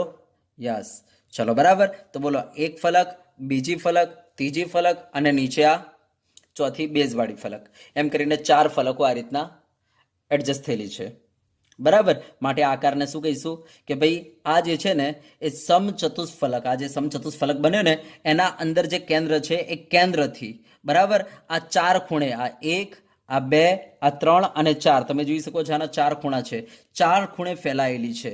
સમચતુષ્ફલકના કેન્દ્રથી આ ઇલેક્ટ્રોન યુગ્મો અવકાશમાં 4 ખૂણે ફેલાયેલા હોય છે. તો યાદ રાખજો, 4 ઇલેક્ટ્રોન યુગ્મોની અવકાશમાં ગોઠવણી કેવી રીતના છે? તો સમચતુષ્ફલકના કેન્દ્રથી 4 ખૂણે આ ઇલેક્ટ્રોન યુગ્મો ફેલાયેલા હોય છે. આ એમની અવકાશમાં ગોઠવણી થઈ ગઈ 4 ઇલેક્ટ્રોન યુગ્મોની. ચલો ક્લિયર છે? યસ. ચલો તો જો હું બતાવી દઉં અહીંયા આ સેન્ટર પોઈન્ટ, એક ઇલેક્ટ્રોન યુગ્મ ઉપર છે. યસ, એક ઇલેક્ટ્રોન યુગ્મ આમ, એક ઇલેક્ટ્રોન યુગ્મ આમ અને એક ઇલેક્ટ્રોન યુગ્મ આમ. તો સમચતુષ્ફલકના બરાબર 4 ખૂણે, સમચતુષ્ફલકના કેન્દ્રથી બરાબર 4 ઇલેક્ટ્રોન યુગ્મો બરાબર 4 ખૂણે આ રીતના ફેલાયેલા હોય છે. આ એમની અવકાશમાં ગોઠવણી થઈ ગઈ, જેમાં કોઈ પણ બે ઇલેક્ટ્રોન યુગ્મ વચ્ચેનો તમે ખૂણો જોશો ને તો 109 ડિગ્રી 28 મિનિટ તમને જોવા મળશે. ચલો ક્લિયર છે? Okay, yes. હવે ધ્યાન આપજો, આ 4 ઇલેક્ટ્રોન યુગ્મો બરાબર જો બંધકારક હોય અને એમનાથી જોડાતો પરમાણુ જો બી હોય, યસ, અને સેન્ટ્રલ એટમ એ હોય, તો બોલો કયો પ્રકાર બની જશે? તો આપણે કહીશું ભાઈ AB4 બની જશે. ચલો બરાબર ને? યસ, 4 ઇલેક્ટ્રોન યુગ્મો જો બંધકારક હોય અને એમનાથી જોડાયેલા પરમાણુ જો બી હોય તો આપણે એને AB4 પ્રકારનો અણુ કહીશું. હવે ધ્યાન આપજો, 4 બંધકારક ઇલેક્ટ્રોન યુગ્મો છે, જેના કારણે એમની વચ્ચે લાગતું અપાકર્ષણ જે છે એ કેવું હશે? એક સરખું હશે, જેના કારણે બંધ કોણ જે છે બરાબર સેમ 109 ડિગ્રી 28 મિનિટ તમને જોવા મળશે. સેમ આ જ જોવા મળશે બરાબર, કારણ કે આય બંધકારક, આય બંધકારક, આય બંધકારક, આય બંધકારક માટે દરેક ઇલેક્ટ્રોન યુગ્મ વચ્ચે જે અપાકર્ષણ લાગશે કેવું લાગશે? એક સરખું, જેના કારણે એમની જે જીઓમેટ્રી આવશે, એમની જે ભૂમિતિ આવશે કેવી આવશે? રેગ્યુલર આવશે, સેમ લાઈક ધેટ. બરાબર, યસ, સેમ આના જેવી રેગ્યુલર આવશે. યસ, તો આપણે કહી શકીએ કે જો સેન્ટ્રલ એટમ એ હોય અને બરાબર ઇલેક્ટ્રોન યુગ્મ જે છે એ જો બંધકારક હોય અને એનાથી જોડાયેલા પરમાણુ જો બી હોય તો એમનો આકાર કંઈક આવો બની જશે. ચલો બરાબર, યસ. હવે આમનો આકાર જોવો હોય તો શું કરો? આ સરાઉન્ડિંગ એટમ જે છે અને આ રીતના જોડી દેજો તમે. જો નીચે ત્રિકોણ બની ગયો, બેઝ બરાબર, પછી આ તમારું આ રીતના જોડી દો તો જો આ ફલક ચાલુ થઈ ગઈ. યસ, તો આ રીતના 4 ફલકો બની ગઈ. આ આકારને શું કહેવાય છે? સમચતુષ્ફલકી આકાર. સમજી ગયા ને? તો સમચતુષ્ફલકી આકાર ધરાવતા હોય છે આ પ્રકારના અણુઓ. આકાર સમચતુષ્ફલકીય. હવે પ્રશ્ન છે કે સાહેબ આ જે ઇલેક્ટ્રોન યુગ્મો છે બરાબર, આ 4 ઇલેક્ટ્રોન યુગ્મો છે, આમાંથી જો કોઈ એકને અબંધકારક ઇલેક્ટ્રોન યુગ્મ રાખવામાં આવે અને 3ને બંધકારક ઇલેક્ટ્રોન યુગ્મ રાખવામાં આવે તો પછી એમની ભૂમિતિ કેવી બનશે? તો ધ્યાન આપજો, આમાંથી જે ઈચ્છા હોય એને તમે લઈ લો બરાબર, લોન પેર, અને જે ઈચ્છા હોય એને એવા 3ને બોન્ડ પેર લઈ લો. ચલો ફટાફટ, જે ઈચ્છા હોય એને લોન પેર લઈ લો, આમાંથી ગમે તે એકને. બરાબર, તો ચલો શું થશે? દાખલા તરીકે હું એક કામ કરું છું, આને હું લોન પેર લઈ લઉં છું બરાબર, યસ, અને આ 3 ઇલેક્ટ્રોન યુગ્મને આપણે બોન્ડ પેર રાખીએ છીએ બરાબર, બંધકારક રાખીએ છીએ, અને એનાથી જોડાયેલા એટમને આપણે બી કહી દઈએ, સેન્ટ્રલ એટમ એ રાખીએ બરાબર, અને ઉપર જે ઇલેક્ટ્રોન યુગ્મ છે એની જગ્યાએ આપણે લોન પેર રાખીએ, બંધકારક ઇલેક્ટ્રોન યુગ્મ રાખીએ. તો ચલો આકાર કેવો બનશે બરાબર, ધ્યાનથી જોઈ લેજો. તો આપણો અણુ આવો બની જશે. ઉપર અહીંયા લોન પેર પડેલી છે, અહીંયા કોઈ એટમ છે, અહીંયા કોઈ એટમ છે, અહીંયા કોઈ એટમ છે. યસ, તો આપણે આવા અણુને પહેલાં તો કહીશું શું? તો આપણે કહીશું ભાઈ સેન્ટ્રલ એટમ એ બરાબર, યસ, અને આ ઇલેક્ટ્રોન યુગ્મોના અંદર ઇલેક્ટ્રોન યુગ્મોમાં 3 જે છે બંધકારક છે અને 1 અબંધકારક છે, માટે આવા અણુને આપણે શું કહીશું? AB3E પ્રકારના અણુઓ. હવે આમનો આકાર કેવો બનશે? તો આમનો આકાર તમે જોઈ શકો છો કે ભાઈ કંઈક આવો બનવાનો છે બરાબર. ઉપર લોન પેર પડેલી છે, આ બોન્ડ પેર, આ બોન્ડ પેર, આ બોન્ડ પેર, અને એનાથી જોડાયેલા આ બધા એટમ છે. ઉપર તો લોન પેર પડેલી છે. તો હવે ચલો મને બતાવો કે અહીંયા બોન્ડ પેર વચ્ચેનો ખૂણો બોલો 109 ડિગ્રી 28 મિનિટ જ રહેશે. અહીંયા જે હતો 109 ડિગ્રી 28 મિનિટ બરાબર, કારણ કે રેગ્યુલર જીઓમેટ્રી હતી ને અહીંયા તો. યસ, હા. હવે મને બતાવજો અહીંયા 109 ડિગ્રી 28 મિનિટ રહેશે? તો આપણે કહીશું ના. કેમ નહીં? કારણ કે ઉપર લોન પેર પડેલી છે. આ લોન પેર શું કરશે? આને અપાકર્ષણ કરશે, આને અપાકર્ષણ કરશે, આને અપાકર્ષણ કરશે, અને સાહેબ એ અપાકર્ષણની માત્રા આ બંને વચ્ચે જે અપાકર્ષણ લાગે છે એના કરતાં કેવી છે? વધુ છે. અહીંયા સરખું અપાકર્ષણ નથી ઇલેક્ટ્રોન યુગ્મ વચ્ચે બરાબર, આ અપાકર્ષણ થોડું વધારે છે હે ને, કોના કરતા? બોન્ડ પેર કરતા. તો આપણે કહીશું લોન પેર બોન્ડ પેર, લોન પેર બોન્ડ પેર, લોન પેર બોન્ડ પેર વચ્ચે અપાકર્ષણ વધુ છે કોના કરતા? બોન્ડ પેર કરતા, જેના કારણે આ બોન્ડ પેર જે છે એ નજદીક આવવાની ચાલુ થઈ જશે, અંદર તરફ ધકેલાશે, જેના કારણે બંધ કોણ જે છે 109 ડિગ્રી 28 મિનિટ ન રહેતા એનાથી ઘટી જશે. સમજી ગયા? યસ, એનાથી ઘટી જશે. યસ, અને આકાર કયો થઈ જશે? તો આપણે કહીશું કે સાહેબ જો નીચે ત્રિકોણ છે બરાબર, ઉપર તો કોઈ એટમ છે નહીં કારણ કે લોન પેર પડેલી છે, એટલે તો નીચે આ જે સરાઉન્ડિંગ એટમ છે એને આપણે જોડી દઈએ તો જો નીચે ત્રિકોણ બની ગયો અને ઉપર પિરામિડ બની ગયું. તો આકાર કયો બનશે? તો ત્રિકોણીય પિરામિડ. તો આથી યાદ કરી લેજો, AB3E પ્રકારના અણુઓ જે છે બરાબર ત્રિકોણીય પિરામિડ આકાર ધરાવતા હોય છે, અને એમના અંદર બંધ કોણ 109 ડિગ્રી 28 મિનિટ ન હોતા એના કરતાં ઓછું હશે. તો આ સેન્ટ્રલ પોઈન્ટ બરાબર, આ તમારી બોન્ડ પેર એમને રાખ, આને બોન્ડ પેર લઈ લીધેલી છે, આને તમે બોન્ડ પેર લઈ લીધેલી છે, આ ઇલેક્ટ્રોન યુગ્મને તમે બોન્ડ પેર લઈ લીધેલો છે, હા આ ઇલેક્ટ્રોન યુગ્મને તમે લોન પેર તરીકે રાખેલો છે. હવે બોન્ડ પેર હોવાથી એની સાથે કોઈ પરમાણુ જોડાયેલું હશે બરાબર. યસ, અને સેન્ટ્રલ એટમને આપણે એ રાખેલો છે. તો તમે જોઈ શકો છો આકાર શું બની ગયો? તો ત્રિકોણીય પિરામિડ બની ગયો. ત્રિકોણીય પિરામિડ. યસ. બોન્ડ એંગલ કેટલો હશે? તો આપણે કહીશું 109 ડિગ્રી 28 મિનિટ કરતા ઓછો. ચલો, ક્લિયર છે? યસ. હવે પ્રશ્ન એ છે કે સાહેબ આ જે ચારે ચાર ઇલેક્ટ્રોન યુગ્મો છે એમાંથી જો કોઈ પણ બે ઇલેક્ટ્રોન યુગ્મોને અબંધકારક ઇલેક્ટ્રોન તરીકે લેવામાં આવે અને બાકીના બે ઇલેક્ટ્રોન યુગ્મોને જો બંધકારક ઇલેક્ટ્રોન યુગ્મો તરીકે લેવામાં આવે તો પછી એની ભૂમિતિ પર શું અસર પડશે? તો ધ્યાન આપજો. બેને આપણે બંધકારક લઈએ છીએ અને બેને અબંધકારક. હા, હવે બેને આપણે બંધકારક લઈએ છીએ તો હવે એનાથી જોડાયેલા પરમાણુ દાખલા તરીકે બી છે, બરાબર? યસ. સેન્ટ્રલ એટમ એ છે તો બોલો અણુનો પ્રકાર કયો થઈ જશે? તો AB2 અને બે આપણે લોન પેર રાખેલી છે આમાંથી ગમે તે બે, બરાબર? તો અણુનો પ્રકાર થઈ ગયો છે AB2E2. ચલો, હવે આવા અણુની ભૂમિતિ પર શું અસર થશે? તો જુઓ, ધ્યાન આપજો. તમારા આ જે ચાર ઇલેક્ટ્રોન યુગ્મો છે આમાંથી જે ઈચ્છા હોય એવા બે તમે લોન પેર લઈ લો. આ ચાર ઇલેક્ટ્રોન યુગ્મોમાંથી જે ઈચ્છા હોય એવા બે લોન પેર લઈ લો, બરાબર? અને બાકીના બે બોન્ડ પેર લઈ લો. તો ચલો ધ્યાન આપજો, હું આને લોન પેર લઈ લઉં છું, બરાબર? માટે અહીંયાથી એટમ જતો રહેશે જેના કારણે આ નીકળી ગયું. યસ. આને હું બોન્ડ લોન પેર લઈ લઉં છું જેના કારણે અહીંયાથી એટમ નીકળી જશે, બરાબર? યસ. જેના કારણે અહીંયા લોન પેર આવી જશે. તો એક લોન પેર અહીંયા છે, એક લોન પેર અહીંયા છે. ચલો, બરાબર. હવે મને બતાવજો આના ઉપર જે ઇલેક્ટ્રોન યુગ્મો છે એમની વચ્ચે લાગતું અપાકર્ષણ સરખું હશે? તો આપણે કહીશું ના, નહીં હોય. કેમ? કારણ કે લોન પેર અને બોન્ડ પેર વચ્ચે વધારે અપાકર્ષણ લાગે છે. લોન પેર બોન્ડ પેર વચ્ચે વધારે અપાકર્ષણ લાગે છે. કોના કરતા? બોન્ડ પેર કરતા. અને પાછું આ લોન પેર અને બોન્ડ પેર કરતા વધારે અપાકર્ષણ લોન પેર વચ્ચે લાગે છે. તો કહેવાનો મતલબ કે અહીંયા અપાકર્ષણ સરખું નથી, બરાબર? તો આપણે કહીશું કે ભાઈ આ બોન્ડ પેર વચ્ચે ખૂબ જ ઓછું અપાકર્ષણ છે. કોના કરતા?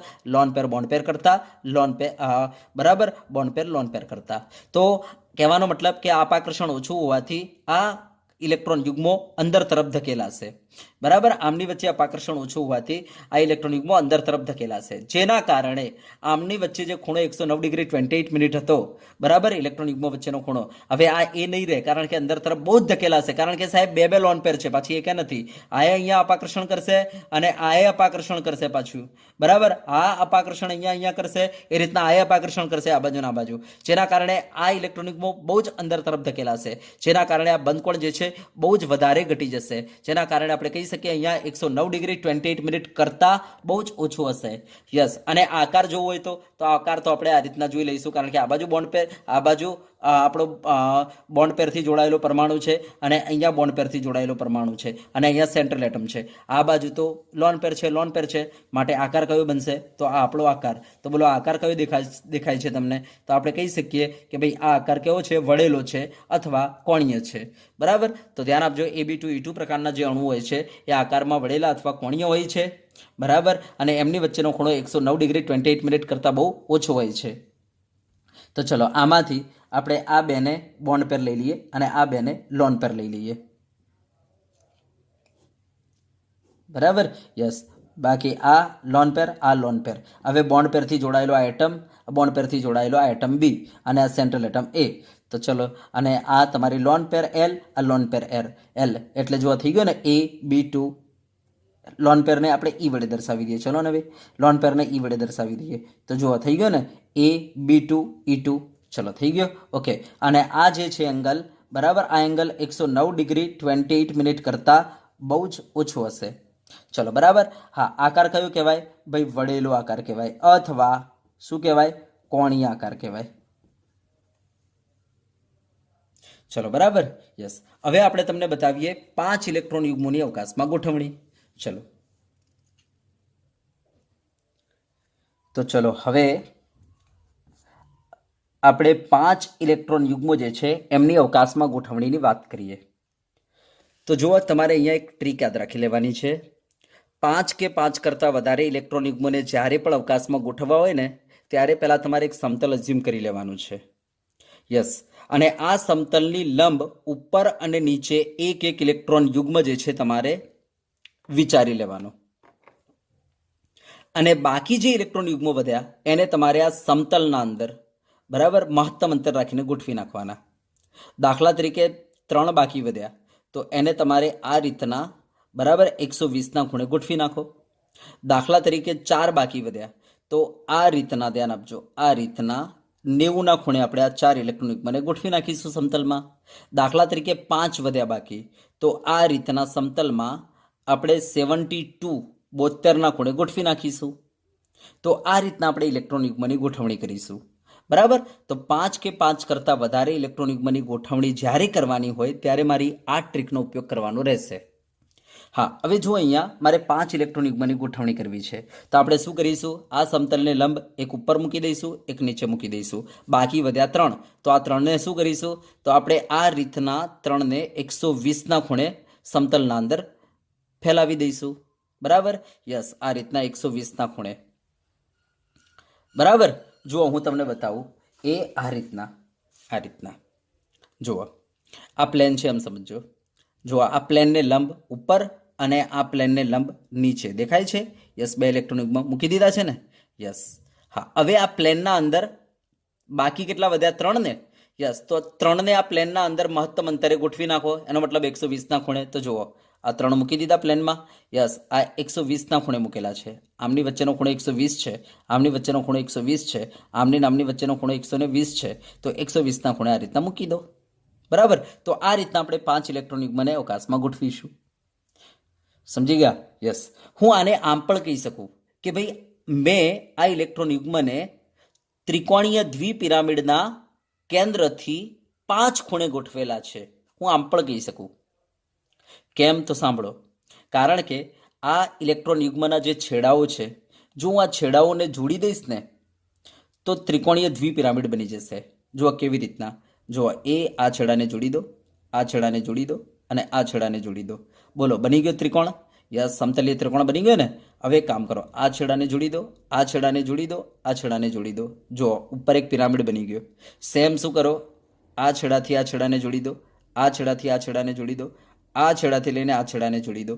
તો જો નીચે એક પિરામિડ બની ગયો, હે ને. તો તમે જોઈ શકો છો કે અહીંયા ત્રિકોણ બેઝ છે, ઉપર એક પિરામિડ છે, નીચે એક પિરામિડ છે. એનો મતલબ કયો આકાર બની ગયા? તો ત્રિકોણીય દ્વિપિરામિડ બની ગયો. યસ, જેના 5 ખૂણા છે. એક ઉપર ખૂણો છે, એક નીચે ખૂણો છે અને આ પ્લેનમાં 3 ખૂણા છે. યસ, જેના 5 ખૂણા છે. તો આપણે કહી શકીએ કે ભાઈ અહીંયા આ ઇલેક્ટ્રોન યુગ્મો જે છે એ ત્રિકોણીય દ્વિપિરામિડ જે છે ને એના કેન્દ્રથી 5 ખૂણે ફેલાયેલા છે આ ઇલેક્ટ્રોન યુગ્મો. સમજી ગયા ને? જો ત્રિકોણીય દ્વિપિરામિડ જે છે એનો આકાર કેવો હોય છે? તો આ પ્રકારનો હોય છે. ધ્યાન આપજો, આ પ્રકારનો હોય છે. જો આ પ્લેનના અંદર જો 3 ખૂણા 1, 2 અને 3 દેખાય છે. આ પ્લેનમાં 3 ખૂણા. આ પ્લેનના અંદર આ 1, 2 અને 3. પછી આ પ્લેનની ઉપર એક ખૂણો દેખાય છે, પ્લેનની ઉપર એક ખૂણો અને આ પ્લેનની નીચે એક ખૂણો. બરાબર, ધ્યાનથી જોજો. આ પ્લેનના અંદર 3 ખૂણા 1, 2 અને 3. યસ, એક પ્લેનની ઉપર અને એક પ્લેનની નીચે. તો જુઓ, બરાબર, આ 3 ખૂણાથી આ ત્રિકોણ બની ગયેલો છે. બરાબર. અને આ ઉપરનો એક ખૂણો છે એનાથી આ પિરામિડ બન્યો ઉપર, અને આ નીચેનો જે ખૂણો છે એનાથી આ નીચે એક પિરામિડ બન્યો. તો આ જે છે ને એને કહેવાય છે ત્રિકોણીય દ્વિપિરામિડ. યસ, તો આ ત્રિકોણીય દ્વિપિરામિડ જે છે એના કેન્દ્રથી 5 ખૂણે આ ઇલેક્ટ્રોન યુગ્મો ફેલાયેલા હશે. બરાબર, કેન્દ્રથી 5 ખૂણે 1, 2, 3, 4 અને નીચે 5 ખૂણે આ ઇલેક્ટ્રોન યુગ્મો ફેલાયેલા છે. તો આ એનો આકાર થઈ ગયો. મીન્સ ઇલેક્ટ્રોન યુગ્મોની ગોઠવણી થઈ ગઈ. બરાબર. તો ચલો હું ઇલેક્ટ્રોન યુગ્મની ગોઠવણી અહીંયા દર્શાવી દઉં છું. ધ્યાન આપજો. પહેલાં તો તમારે પ્લેનના અંદર 3 ઇલેક્ટ્રોન યુગ્મો આ રીતના ગોઠવી નાખવાના, મહત્તમ અંતર રાખીને. હો ને, પ્લેનમાં મહત્તમ અંતર રાખીને. યસ, આ રીતના તમારે પ્લેનના અંદર 3 ઇલેક્ટ્રોન યુગ્મો મહત્તમ અંતર રાખીને આ રીતના ગોઠવી નાખવાના. ચલો, બરાબર. યસ, હવે એક ઇલેક્ટ્રોન યુગ્મ આ પ્લેનની ઉપર મૂકી દેવાનું આમ. યસ, અને બીજો ઇલેક્ટ્રોન યુગ્મ આ પ્લેનની નીચે આ રીતના મૂકી દેવાનું. સમજી ગયા ને? યસ, તો આ રીતના ગોઠવણી થાય છે આમની. બરાબર. હા, હવે આમની અંદર ઇલેક્ટ્રોન યુગ્મ જે છે એમની વચ્ચેના ખૂણા કેવા હોય છે? તો ધ્યાન આપજો. આપણે કહીશું કે ભાઈ આ જે સમતલમાં ઇલેક્ટ્રોન યુગ્મ છે એમની વચ્ચેનો ખૂણો અહીંયા ને અહીંયા 120નો હશે. આમની નામની વચ્ચે 120નો હશે, આમની નામની વચ્ચે 120નો હશે. પછી આ જે છે ને આ જે સમતલ છે એને લંબ છે આ. તો આની નાની વચ્ચે 90નો, આની નાની વચ્ચે 90નો, આની નાની વચ્ચે 90નો. સેમ એ રીતના આ જે સમતલ છે અને આ જે છે ને ઇલેક્ટ્રોન યુગ્મ લંબ છે, માટે આની નાની વચ્ચે 90નો, આની નાની વચ્ચે 90નો, આની નાની વચ્ચે 90નો. સમજી ગયા ને? યસ. અને આ ઇલેક્ટ્રોન યુગ્મ અને આ ઇલેક્ટ્રોન યુગ્મ વચ્ચે તો 180 નો ખૂણો, બરાબર. તો આ રીતના આપણે કહી શકીએ આમાં 3 પ્રકારના ખૂણા તમને જોવા મળશે, 90, 120 અને 180. ચલો બરાબર. તો અહીંયા લખી દઉં છું કે ભાઈ આમાં 3 પ્રકારના ખૂણા છે. 90 છે કયા? તો ભાઈ આની અને આની વચ્ચે, આની અને આની વચ્ચે, આની અને આની વચ્ચે. યસ, એ રીતના આની અને આની વચ્ચે, આની અને આની વચ્ચે, આની અને આની વચ્ચે 90. પછી 120 તો પ્લેન વાળા જે ઇલેક્ટ્રોન યુગ્મ છે એમની વચ્ચે, તો અહીંયા 120, અહીંયા 120, અહીંયા 120. ચલો બરાબર. અને 180, 180 કયો? તો આ પ્લેનની ઉપર અને આ પ્લેનની નીચે, અહીંયા ખૂણો 180.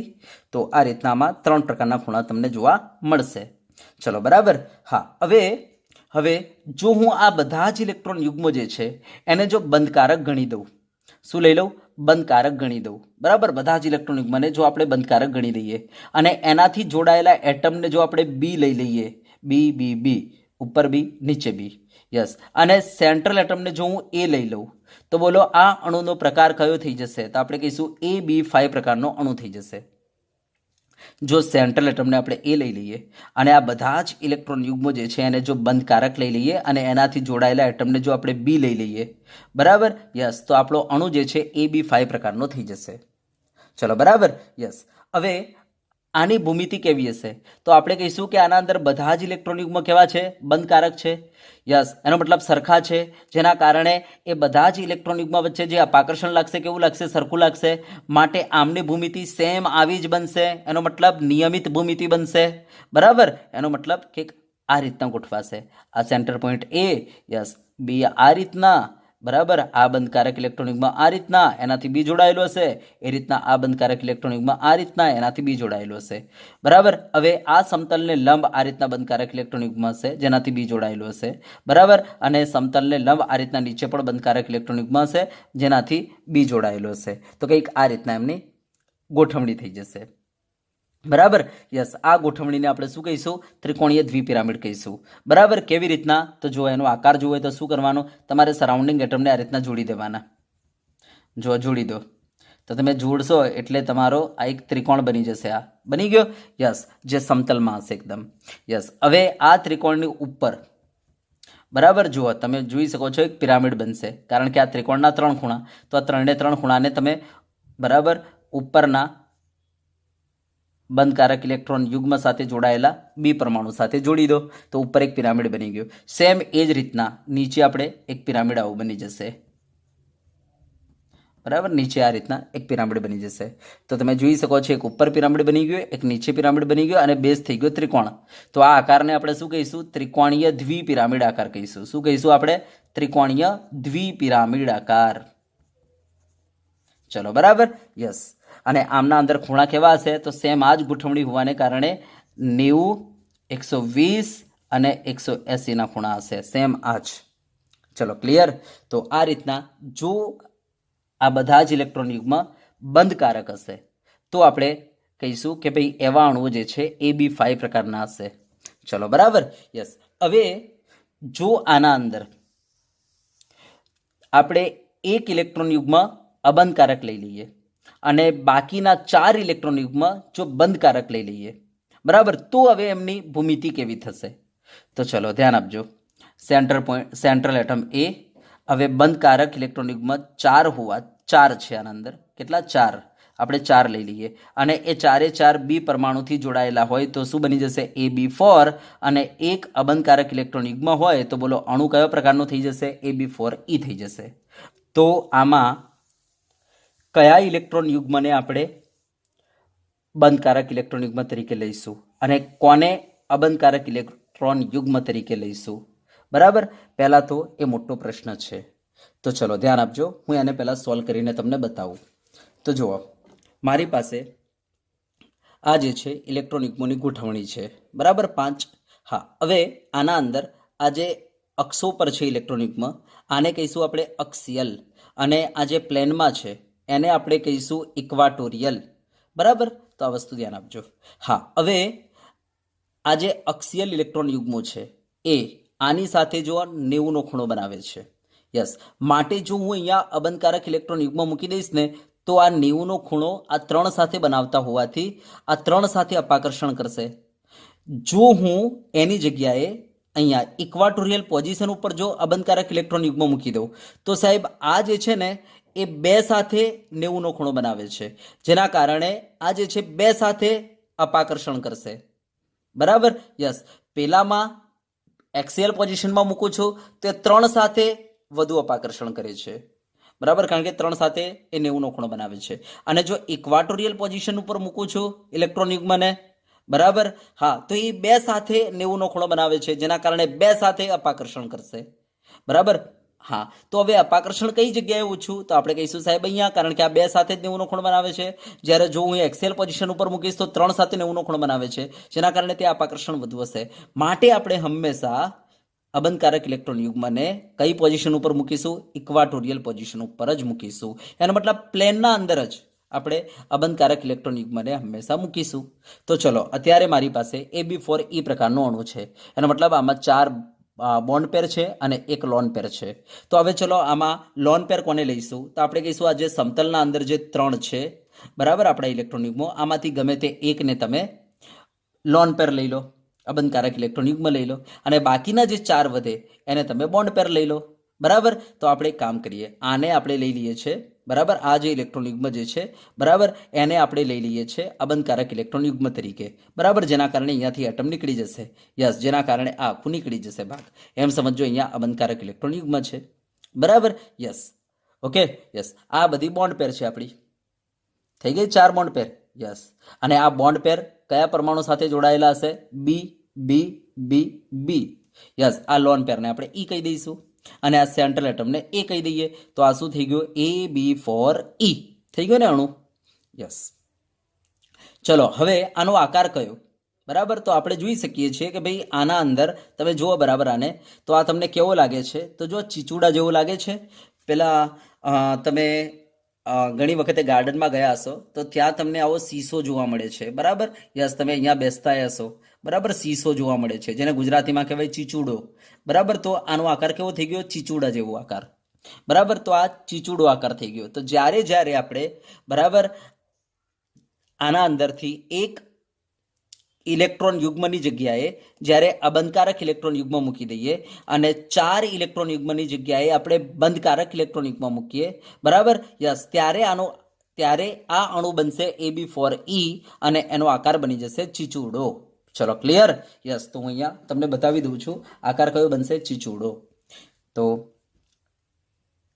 આ આપણો સેન્ટર પોઈન્ટ, બરાબર, એક ઇલેક્ટ્રોન યુગ્મ ઉપર છે, બરાબર, નીચે એક ઇલેક્ટ્રોન યુગ્મ છે. યસ, એની જગ્યાએ આપણે બંધકારક ઇલેક્ટ્રોન યુગ્મ મૂકી દીધો, બંધકારક ઇલેક્ટ્રોન યુગ્મ મૂકી દીધો. યસ, જેના દ્વારા બી પરમાણુ જોડાયેલો છે. યસ. હા, આની જગ્યાએ પણ આપણે બંધકારક ઇલેક્ટ્રોન યુગ્મ મૂકી દીધું, જેના દ્વારા બી પરમાણુ જોડાયેલો છે. આની જગ્યાએ પણ આપણે બંધકારક ઇલેક્ટ્રોન યુગ્મ મૂકી દીધું, જેના દ્વારા બી પરમાણુ જોડાયેલો છે. યસ. હવે આપણે આ જે ઇલેક્ટ્રોન યુગ્મ છે, બરાબર, યસ, એની જગ્યાએ આપણે લોન પેર મૂકી દીધેલી છે. બરાબર? હા. હવે કોઈને પ્રશ્ન થાય કે સાહેબ ઉપર કેમ લોન પેર ના મૂકી? ઉપર મૂકી શકતા ને? ભાઈ, ઉપર ના મુકાય. મેં તમને સમજાવ્યું એ પ્રમાણે, કારણ કે ઉપર જો લોન પેર આપણે મૂકી દઈશું તો સાહેબ એ જે છે આની સાથે 90નો ખૂણો બનાવે છે, 3 ઇલેક્ટ્રોન યુગ્મની સાથે 90નો ખૂણો બનાવે છે, જેના કારણે અપાકર્ષણની માત્રા વધી જશે. બરાબર? યસ. જ્યારે તમે આ સમતલના અંદર જો તમે લોન પેર મૂકશો તો એ ખાલી 2 જ સાથે 90નો ખૂણો બનાવે છે, જેના કારણે ત્યાં અપાકર્ષણ ઓછું હશે, માટે એની સ્થાયિતા વધારે છે, માટે એ આ રીતના, બરાબર, આકાર લેશે. તો AB4E પ્રકારના અણુઓ જે છે આ પ્રમાણે ગોઠવાઈ જાય છે. બરાબર? યસ. આ આકારને આપણે શું કહીશું? ચીચુડો કહીશું અથવા સીસો કહીશું. ચલો, ક્લિયર છે? યસ. તો હંમેશા યાદ રાખી લેજો કે આના અંદર પ્લેનમાંથી જ તમારે, બરાબર, ઇલેક્ટ્રોન યુગ્મની જગ્યાએ તમારે શું મૂકવાનું રહેશે? લોન પેર મૂકવાની રહેશે. બરાબર? પ્લેનના અંદર રહેલા ઇલેક્ટ્રોન યુગ્મની જગ્યાએ જ હંમેશા લોન પેર મૂકવાની રહેશે. ચલો, ક્લિયર? યસ. હા, હવે પ્રશ્ન એ છે કે સાહેબ આવા અણુઓમાં જો 3 બંધકારક ઇલેક્ટ્રોન યુગ્મ હોય અને 2 અબંધકારક ઇલેક્ટ્રોન યુગ્મ હોય તો પછી આમને ભૂમિતિ કેવી થશે? તો ધ્યાન આપજો. સેન્ટર એટમ તો એ છે, બંધકારક ઇલેક્ટ્રોન યુગ્મ 3 કયા? જેનાથી બી જોડાયેલું હશે, અને અબંધકારક ઇલેક્ટ્રોન યુગ્મ એણે 2 કયા? ચલો, બરાબર. તો બોલો, એનો પ્રકાર શું થઈ જશે? તો AB3E2 પ્રકાર થઈ જશે. ચલો હવે આના અંદર તમારે બરાબર આ જે 5 ઇલેક્ટ્રોન યુગ્મો ગોઠવાયેલા છે આમાંથી તમારે 2 અબંધકારક ઇલેક્ટ્રોન યુગ્મ બરાબર બતાવવાના છે. બરાબર 5 ઇલેક્ટ્રોન યુગ્મની જગ્યાએ તમારે 2 અબંધકારક ઇલેક્ટ્રોન યુગ્મ મૂકવાના છે અને 3 બંધકારક તમારે મૂકવાના છે. તો ચલો કેવી રીતના કરશો? તો જો મેં તમને કહ્યું એ પ્રમાણે હંમેશા તમારે ઇક્વાટોરિયલ બંધ જ તોડવાનું. ઇક્વાટોરિયલ જે ઇલેક્ટ્રોન યુગ્મો છે એની જગ્યાએ જ અબંધકારક ઇલેક્ટ્રોન યુગ્મ મૂકવાના રહેશે. કેમ? કારણ કે મેં તમને કહી દીધું જો અક્ષીયલમાં મૂકી દીધા અબંધકારક ઇલેક્ટ્રોન યુગ્મો તો સાહેબ એ આ સમતલમાં જે ઇલેક્ટ્રોન યુગ્મો છે એની સાથે વધુ અપાકર્ષણ કરશે. બરાબર, જેના કારણે એની ઉર્જા વધી જશે. માટે યાદ રાખજો અબંધકારક ઇલેક્ટ્રોન યુગ્મ હંમેશા તમારે બરાબર આ કેસમાં ક્યાં મૂકવાના રહેશે? તો ભાઈ પ્લેનના અંદર જે ઇલેક્ટ્રોન યુગ્મો છે એની જગ્યાએ જ મૂકવાના રહેશે. તો અત્યારે મારે 2 અબંધકારક ઇલેક્ટ્રોન યુગ્મો મૂકવાના છે. તો ચલો આપણે કઈ જગ્યાએ મૂકીશું? તો આપણે શું કરીશું? તો અહીંયા આ છે આપણા ઇલેક્ટ્રોન યુગ્મોની અવકાશમાં ગોઠવણી છે. તો આપણે શું કરીશું? તો આપણે અહીંયા તો બંધકારક જ રાખીશું. યસ, હવે આ પ્લેનના અંદર જે 3 છે ઇલેક્ટ્રોન યુગ્મો એમાંથી 2 જગ્યાએ આપણે કોઈ પણ 2 બરાબર યસ આ ને આ કોઈ પણ 2 લઈ લો. યસ, ત્યાં તમે એ ઇલેક્ટ્રોન યુગ્મની જગ્યાએ અબંધકારક ઇલેક્ટ્રોન યુગ્મ મૂકી દો. ચલો યસ, અહીંયા મૂકી દો અબંધકારક ઇલેક્ટ્રોન યુગ્મ એટલે આ ગયો કારણ કે પરમાણુ ત્યાંથી નીકળી ગયો. યસ, અહીંયા આ ઇલેક્ટ્રોન યુગ્મની જગ્યાએ તમે શું મૂકી દો? અબંધકારક ઇલેક્ટ્રોન યુગ્મ મૂકી દો. બરાબર, એટલે આ પણ ગયો કારણ કે ત્યાં એક લોન પેર આ રીતના પડી, અહીંયા લોન પેર આ રીતના પડી. બરાબર યસ, તો કંઈક આ પ્રકારનો અણુ થઈ જશે. યસ, હવે મને બતાવો આનો શેપ શું છે, આનો આકાર શું છે. તો તમે જોઈ શકો છો આ એક દંડી દેખાય છે અને આ લાગેલું છે. એનો મતલબ સાહેબ આ ટી આકાર છે. હવે ધ્યાન આપજો આમાં પ્રોબ્લેમ શું છે? તો આ ઇલેક્ટ્રોન યુગ્મ જે છે આની સાથે તો અપાકર્ષણ કરે જ છે. ધ્યાન આપજો કારણ કે 90નો ખૂણો છે. યસ, એ રીતના આ ઇલેક્ટ્રોન યુગ્મ પણ આની સાથે અપાકર્ષણ કરે છે. સેમ એ રીતના આ ઇલેક્ટ્રોન યુગ્મ નીચેની સાથે અપાકર્ષણ કરે છે, આ ઇલેક્ટ્રોન યુગ્મ નીચેની સાથે અપાકર્ષણ કરે છે. જેના કારણે આ જે છે ને દંડીઓ થોડી અંદર તરફ વળી જાય છે. જેના કારણે આ જે આકાર હતો જે ટી શેપ તમને દેખાય છે આ થોડો વળેલો ટી શેપ થઈ જાય છે. બરાબર, તો આપણે કહી શકીએ કે ભાઈ AB3E2 પ્રકારના જે અણુઓ છે એ એમનો આકાર કેવો છે? ટી શેપ અથવા વળેલો ટી શેપ જેવા છે. બરાબર યસ, તો આપણે આમની ગોઠવણી કંઈક આ રીતના કરીશું. તો ઉપર નીચે તો આપણે બંધકારક ઇલેક્ટ્રોન યુગ્મો જ રાખીશું. બરાબર, ખાલી પ્લેનના ઇલેક્ટ્રોન યુગ્મો જે છે એની જગ્યાએ જ આપણે અબંધકારક ઇલેક્ટ્રોન યુગ્મ મૂકી શકીએ. તો આપણે શું કર્યું? તો પ્લેનના અંદર આ ઇલેક્ટ્રોન યુગ્મને આપણે આ જે ઇલેક્ટ્રોન યુગ્મ હતો એની જગ્યાએ બંધકારક જ રાખ્યો. બરાબર, અને અહીંયા જે ઇલેક્ટ્રોન યુગ્મ હતા એમની જગ્યાએ આપણે અબંધકારક ઇલેક્ટ્રોન યુગ્મ મૂકી દીધા. બરાબર, ચલો ઓકે યસ. ચલો બોલો કયો આકાર આવી ગયો? તો તમે જોઈ શકો છો આ ટી શેપ આવી ગયો. બરાબર, અહીંયા જો સેન્ટ્રલ એટમને આપણે એ કહી દઈએ અને આ બંધકારક ઇલેક્ટ્રોન યુગ્મથી જોડાયેલા એટમને જો આપણે બી કહી દઈએ તો બોલો અણુ કયો બની ગયો? તો AB3E2 બની ગયો. અને આકાર કયો બન્યો? તો ટી આકાર અથવા વળેલો ટી આકાર. ચલો ક્લિયર છે? તો આ રીતના આપણે કહી શકીએ કે ભાઈ AB3E2 પ્રકારના અણુઓ જે છે બરાબર ટી આકાર ધારણ કરતા હોય છે. ચલો હવે આના અંદર જો આપણે 3 અબંધકારક ઇલેક્ટ્રોન યુગ્મ વિચારીએ અને 2 બંધકારક ઇલેક્ટ્રોન યુગ્મ વિચારીએ તો ચલો અણુનો આકાર શું બનશે? બરાબર, તો જો 3 અબંધકારક ઇલેક્ટ્રોન યુગ્મ હોય અને 2 જ બંધકારક હોય તો ચલો આના અંદર જો સેન્ટર પોઈન્ટને આપણે એ કહી દઈએ અને 2 બંધકારક છે અને એ 2 બંધકારકથી બી દાખલા તરીકે જોડાયેલો છે તો શું બની જશે? AB2. અને 3 અબંધકારક છે તો બોલો શું થઈ જશે? AB2E3 પ્રકારનો અણુ થઈ જશે.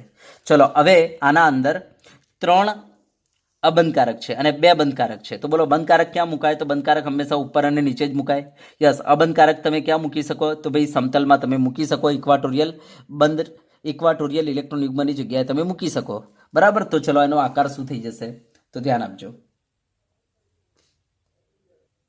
જો આપણી પાસે આ 5 ઇલેક્ટ્રોન યુગ્મોની ગોઠવણી છે.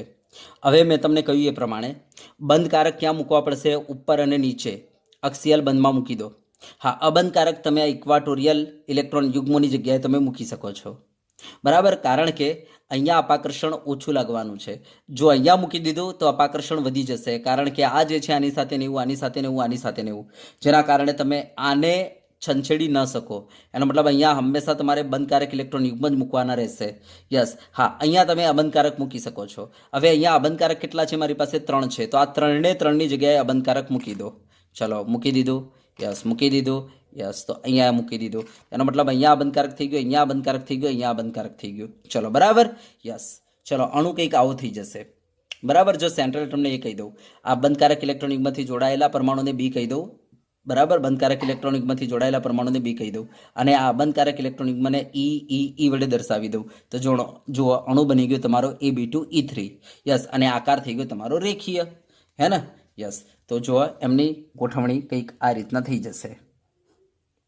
આ બંધકારક, યસ. એનાથી જોડાયેલા પરમાણુ આ બીબી છે, આ સેન્ટ્રલ એટમ એ, યસ. હવે અહીંયા લોન પેર મૂકી દીધી, અહીંયા લોન પેર મૂકી દીધી, અહીંયા લોન પેર મૂકી દીધી. તો બોલો આકાર કેવો? રેખીય. ચલો બરાબર, યસ. તો આ થઈ ગયા 5 ઇલેક્ટ્રોન યુગ્મો જે છે એમની અવકાશમાં ગોઠવણી. ચલો બરાબર. હા, હવે આપણે તમને બતાવીએ 6 ઇલેક્ટ્રોન યુગ્મોની અવકાશમાં ગોઠવણી.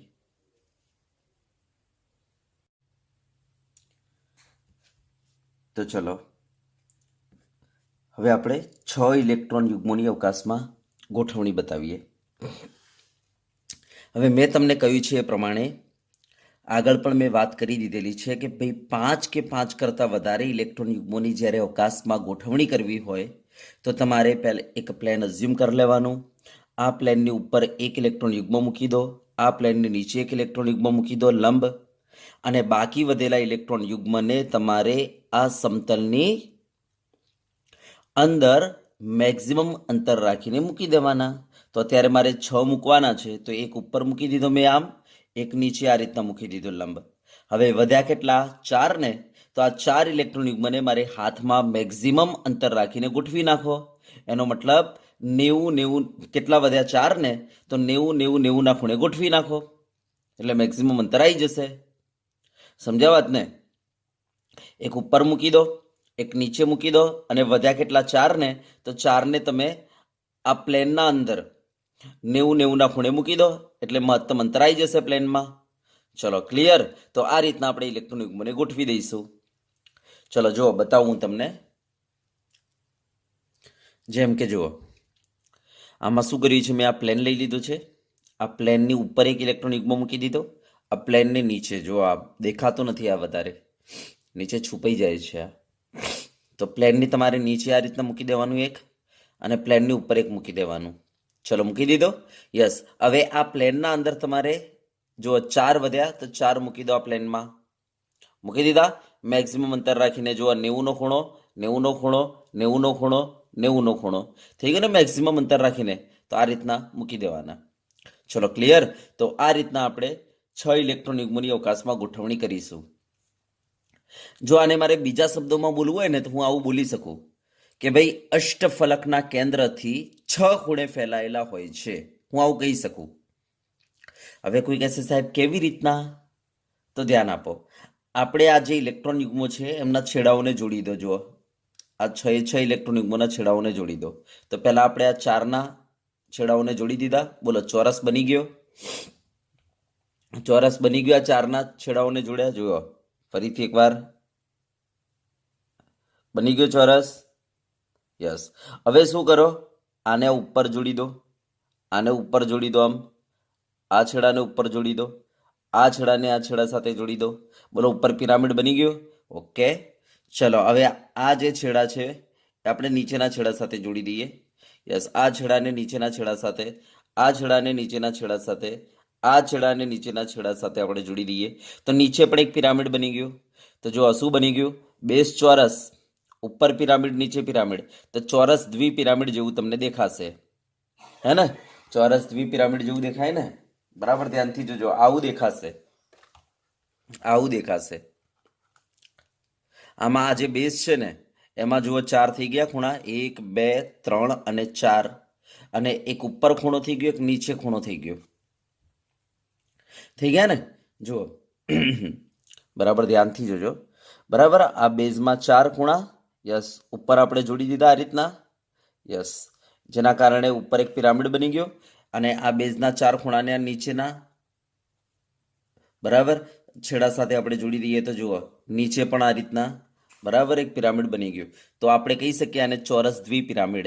હવે જો આના અંદર ફલકો કેટલી બની? તો જો આ 1, આ 2, આ 3, આ 4, ટોટલ 4 ફલકો ઉપર અને એ જ રીતના નીચે પણ 4 ફલકો, 5, 6, 7, 8, માટે આને અષ્ટફલકીય કહીએ તો એ ચાલે. તો અષ્ટફલક, બરાબર, અષ્ટફલકીય, સમજી ગયા ને? યસ. તો આપણે કહી શકીએ આની પાસે ખૂણા કેટલા? તો જુઓ 6. તો એક તો પ્લેનના અંદર 4, પ્લેનની ઉપર અને પ્લેનની નીચે, એમ કરીને 6 ખૂણા છે, બરાબર. યસ. તો આપણે કહી શકીએ આ અષ્ટફલકના કેન્દ્રથી 6 ખૂણે આ ઇલેક્ટ્રોન યુગ્મો ફેલાયેલા છે, બરાબર, કહી શકું ને હવે? યસ. તો આ ઇલેક્ટ્રોન યુગ્મોની ગોઠવણી થઈ ગઈ. તો આપણે કહી શકીએ અષ્ટફલકના કેન્દ્રથી 6 ખૂણે, 1, 2, 3, 4, બરાબર, બેઝમાં એક ઉપર ને એક નીચે, 6 ખૂણે આ ઇલેક્ટ્રોન યુગ્મો ફેલાયેલા છે. ચલો હવે ધ્યાન આપજો. તમને કોઈ પૂછે કે ભાઈ આમાં ઇલેક્ટ્રોન યુગ્મો વચ્ચે ખૂણો કેટલો? તો ધ્યાન આપજો. જુઓ આ પ્લેનવાળા જે છે 90ના ખૂણે છે. યસ, 90ના ખૂણે છે. યસ, આ 90ના ખૂણે છે. યસ, આ 90ના ખૂણે છે. તો આપણે કહી શકીએ કે ભાઈ આમની અંદર 90નો ખૂણો, 90નો ખૂણો, 90નો ખૂણો, 90નો ખૂણો. હવે જો આ જે છે ને પ્લેન, એને લંબ છે આ. તો બોલો આ આની સાથે 90, આ આની સાથે 90, આ આની સાથે 90, આ આની સાથે 90. ચલો નીચે જોઈ લો. તો આપણે કહી શકીએ આ નીચેનો જે છે, બરાબર, ઇલેક્ટ્રોન યુગ્મ એ પ્લેનને લંબ છે, બરાબર. માટે આ આની સાથે 90, આ આની સાથે 90, આ આની સાથે 90 અને આ આની સાથે 90. યસ, સમજી ગયા ને? યસ. હા, હવે જો આના અંદર તમે કોઈ પણ બે ઇલેક્ટ્રોન યુગ્મ સામસામેના લઈ લો, આ અને આ 180, આ અને આ 180, આ અને આ 180, બરાબર. તો આમ આપણે કહી શકીએ કે આના અંદર બે પ્રકારના ખૂણા જોવા મળે છે, સમજી ગયા ને? યસ. તો ચલો હું અહીંયા એમની ગોઠવણી બતાવી દઉં. આ સેન્ટ્રલ પોઈન્ટ, બરાબર, આ સેન્ટ્રલ પોઈન્ટથી પ્લેનમાં આ રીતના 4 ઇલેક્ટ્રોન યુગ્મો, સેન્ટ્રલ પોઈન્ટથી પ્લેનમાં આ રીતના 4 ઇલેક્ટ્રોન યુગ્મો મેક્સિમમ અંતર રાખીને ગોઠવાઈ ગયા. એનો મતલબ 90, 90, 90ના ખૂણે ગોઠવાઈ ગયા. હવે આ પ્લેનની ઉપર એક ઇલેક્ટ્રોન યુગ્મ અને પ્લેનની નીચે એક ઇલેક્ટ્રોન યુગ્મ પ્લેનને લંબ. તો તમે જોઈ શકો છો આના અંદર, બરાબર, બે પ્રકારના ખૂણા તમને જોવા મળશે. એક તો 90 ડિગ્રી કોઈ પણ બે નજદીક વાળા ઇલેક્ટ્રોન યુગ્મ વચ્ચે, અને સામેના ઇલેક્ટ્રોન યુગ્મો વચ્ચે 180 ડિગ્રી. ચલો, બરાબર. તો આ ઇલેક્ટ્રોન યુગ્મોની ગોઠવણી થઈ ગઈ. ચલો હવે જો આ ઇલેક્ટ્રોન યુગ્મોમાં આપણે બધા જ ઇલેક્ટ્રોન યુગ્મોને બંધકારક લઈ લઈએ અને એમનાથી જોડાયેલા પરમાણુને જો હું બી લઈ લઉં અને સેન્ટ્રલ એટમને એ લઈ લઉં, તો બોલો આ કયા પ્રકારનો થઈ જશે તમારો અણુ? તો આપણે કહી શકીએ AB6 પ્રકારનો અણુ બની જશે. હવે આના અંદર બધા જ ઇલેક્ટ્રોન યુગ્મ બંધકારક હોવાથી એમની વચ્ચે લાગતું અપાકર્ષણ કેવું રહેશે? સરખું.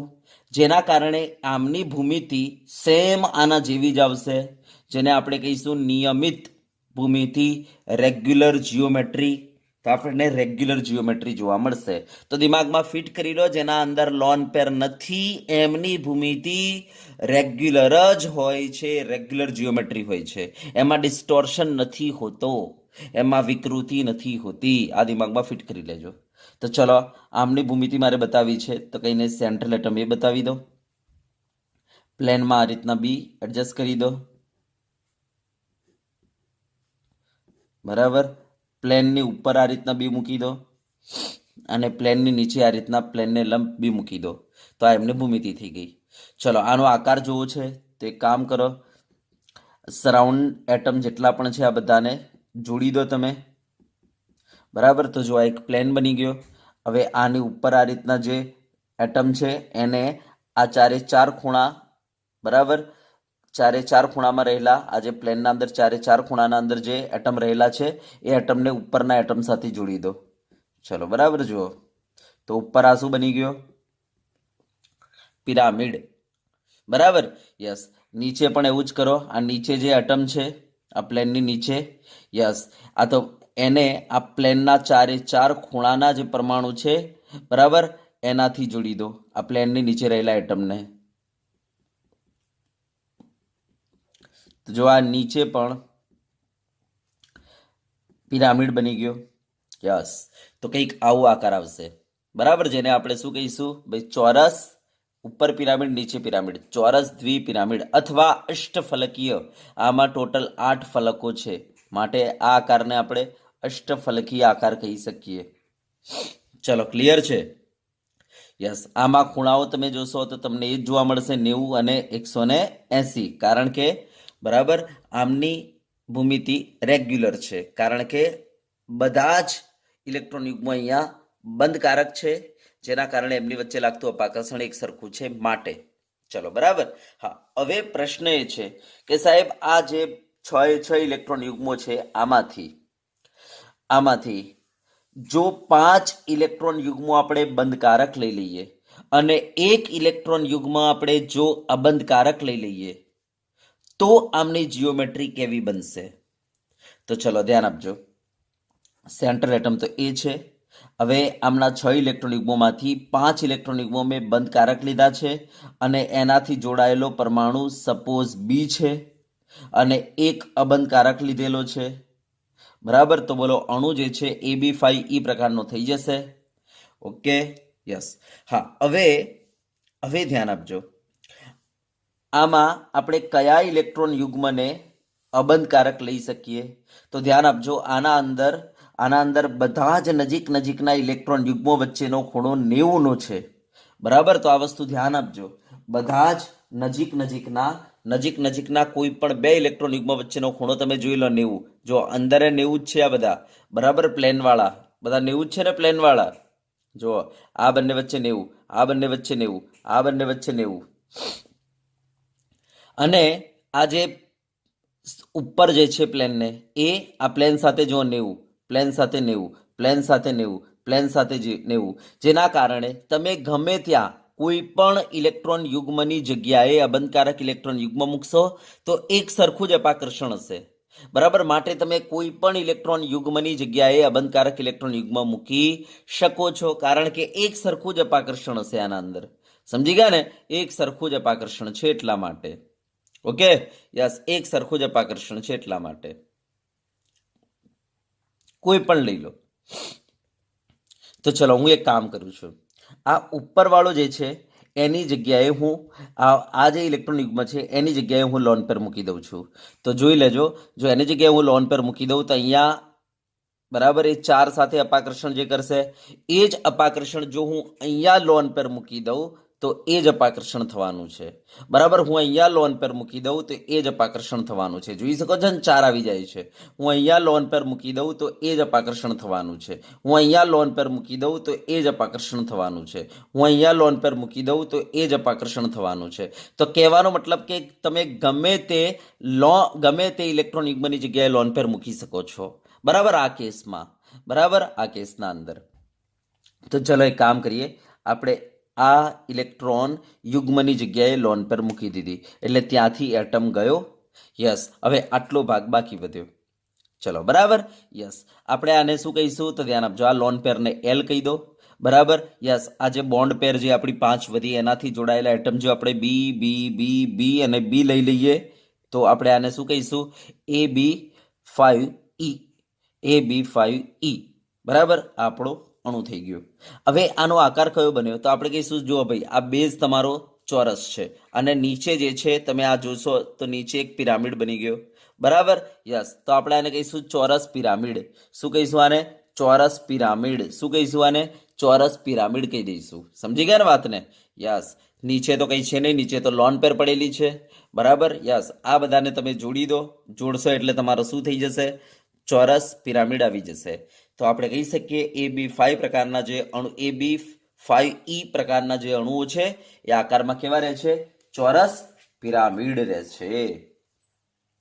તો કહેવાનો મતલબ કે આપણે આ પ્લેનવાળી જે ઇલેક્ટ્રોન યુગ્મો હતા, બરાબર, એની જગ્યાએ આપણે બોન્ડ પેર મૂકી શકીએ, બરાબર. હા, મીન્સ આપણે ગમે તે જગ્યાએ, કહેવાનો મતલબ કે આના અંદર જેટલા પણ ઇલેક્ટ્રોન યુગ્મો છે એમાંથી ગમે તે એકની જગ્યાએ તમે મૂકી શકો છો, બિંદાસ લોન પેર મૂકી શકો છો અને બાકી બધાને બોન્ડ પેર લઈ શકો છો. તો હું એક કામ કરું છું, બરાબર. ત્યારે આપણે આ બધાને બોન્ડ પેર લઈ લઈએ છીએ અને નીચેવાળાને લોન પેર લઈ લઈએ છીએ. ચલો બરાબર, નીચેવાળાને મેં લોન પેર લઈ લીધેલી છે, જોઈ લેજો.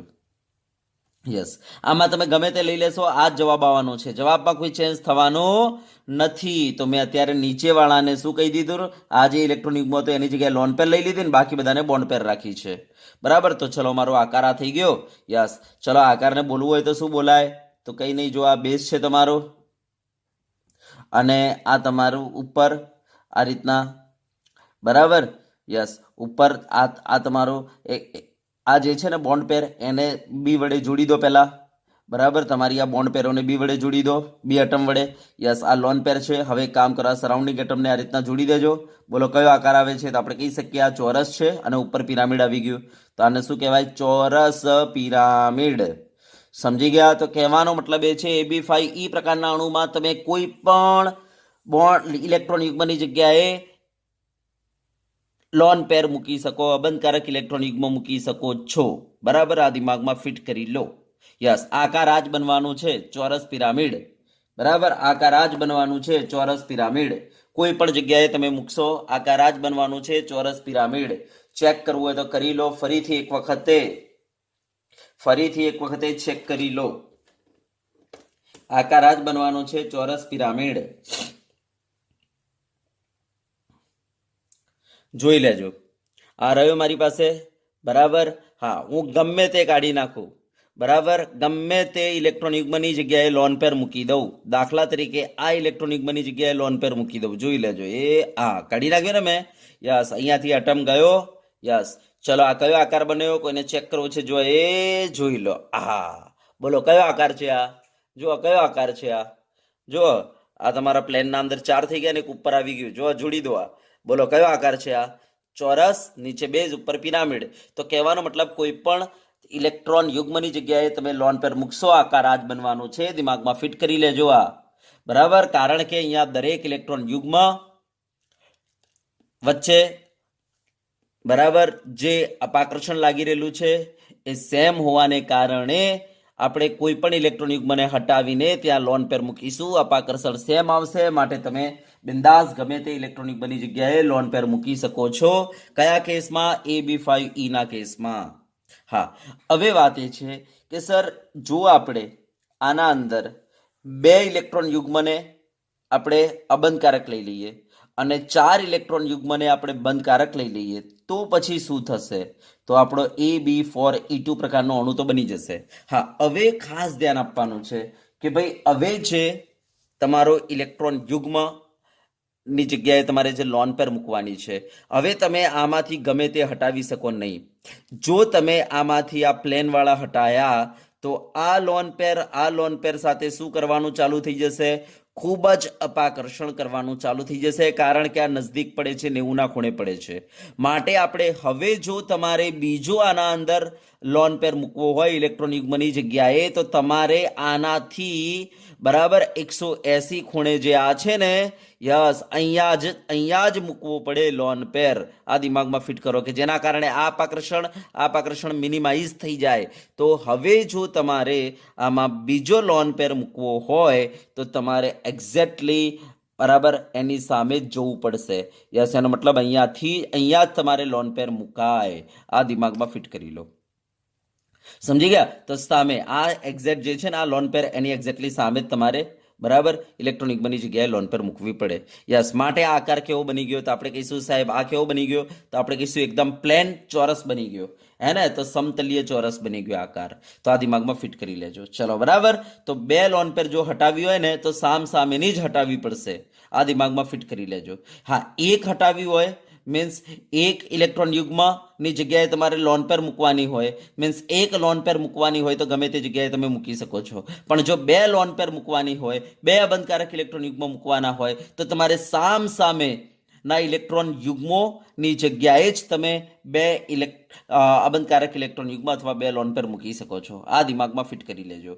તો ચલો, એનો આકાર કેવો બનશે? તો તમારો આકાર સમતલીય થઈ જવાનો છે. બરાબર, યસ, આ તમારી બોન્ડ પેર રહી જશે.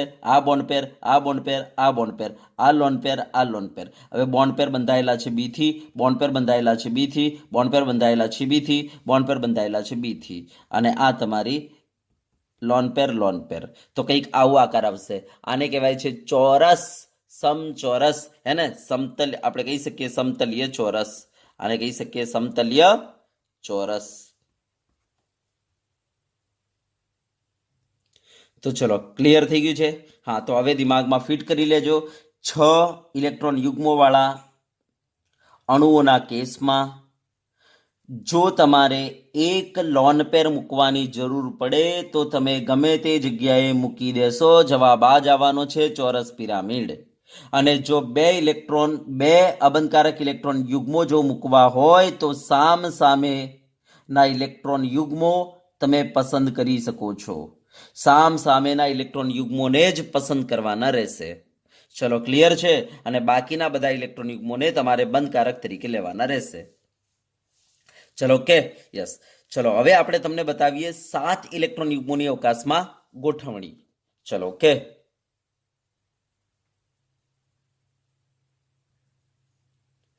તો ચલો હવે આપણે તમને બતાવીએ 7 ઇલેક્ટ્રોન યુગ્મોની અવકાશમાં ગોઠવણી. તો હવે મેં તમને કહ્યું એ પ્રમાણે 5 કે 5 કરતાં વધારે ઇલેક્ટ્રોન યુગ્મોને જ્યારે પણ તમારે અવકાશમાં ગોઠવવા હોય તો તમારે શું કરવાનું રહેશે? પ્લેન અઝ્યુમ કરીને પ્લેનની ઉપર પ્લેનને લંબ એક ઇલેક્ટ્રોન યુગ્મ મૂકી દો, પ્લેનને નીચે પ્લેનને લંબ એક ઇલેક્ટ્રોન યુગ્મ મૂકી દો. 2 મુકાઈ ગયા. રહ્યા કેટલા? 7માંથી કેટલા રહ્યા? 5. તો હવે આ 5ને આ પ્લેનમાં મહત્તમ અંતરે ગોઠવી દો. બરાબર. તો 72 ના ખૂણે ગોઠવી નાખો એટલે તમારું 72 × 5 કરશો એટલે 360 નો રાઉન્ડ પૂરો થઈ જશે.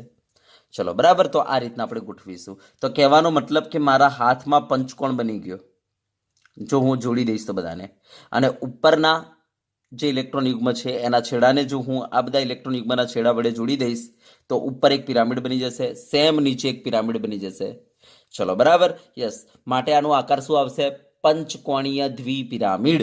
તો આપણે કહી શકીએ કે 7 ઇલેક્ટ્રોન યુગ્મો જે છે પંચકોણીય દ્વિપિરામિડના કેન્દ્રથી સાહેબ 7 ખૂણે ફેલાયેલા હોય છે. એમાં પ્લેનમાં 5 ખૂણા, પ્લેનની ઉપર 1, પ્લેનની નીચે 1, એમ કરીને 7 ખૂણે ફેલાયેલા હોય છે.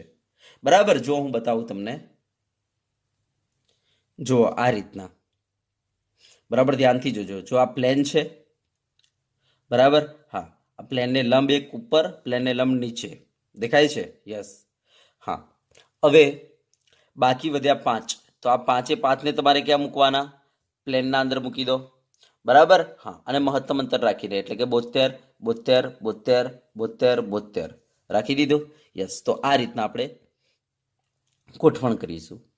હવે જો આ છેડાઓને આપણે ઉપર જોડી દઈએ, આમ અને આમ જો જોડી દઈએ તો ઉપર પિરામિડ, સેમ નીચે આ બધા છેડાઓને જો નીચે આ રીતના જોડી દઈએ, બરાબર, નીચે જે ઇલેક્ટ્રોન યુગ્મ છે એના છેડા સાથે, તો તમે જોઈ શકો છો નીચે પણ એક પિરામિડ તૈયાર થઈ જશે.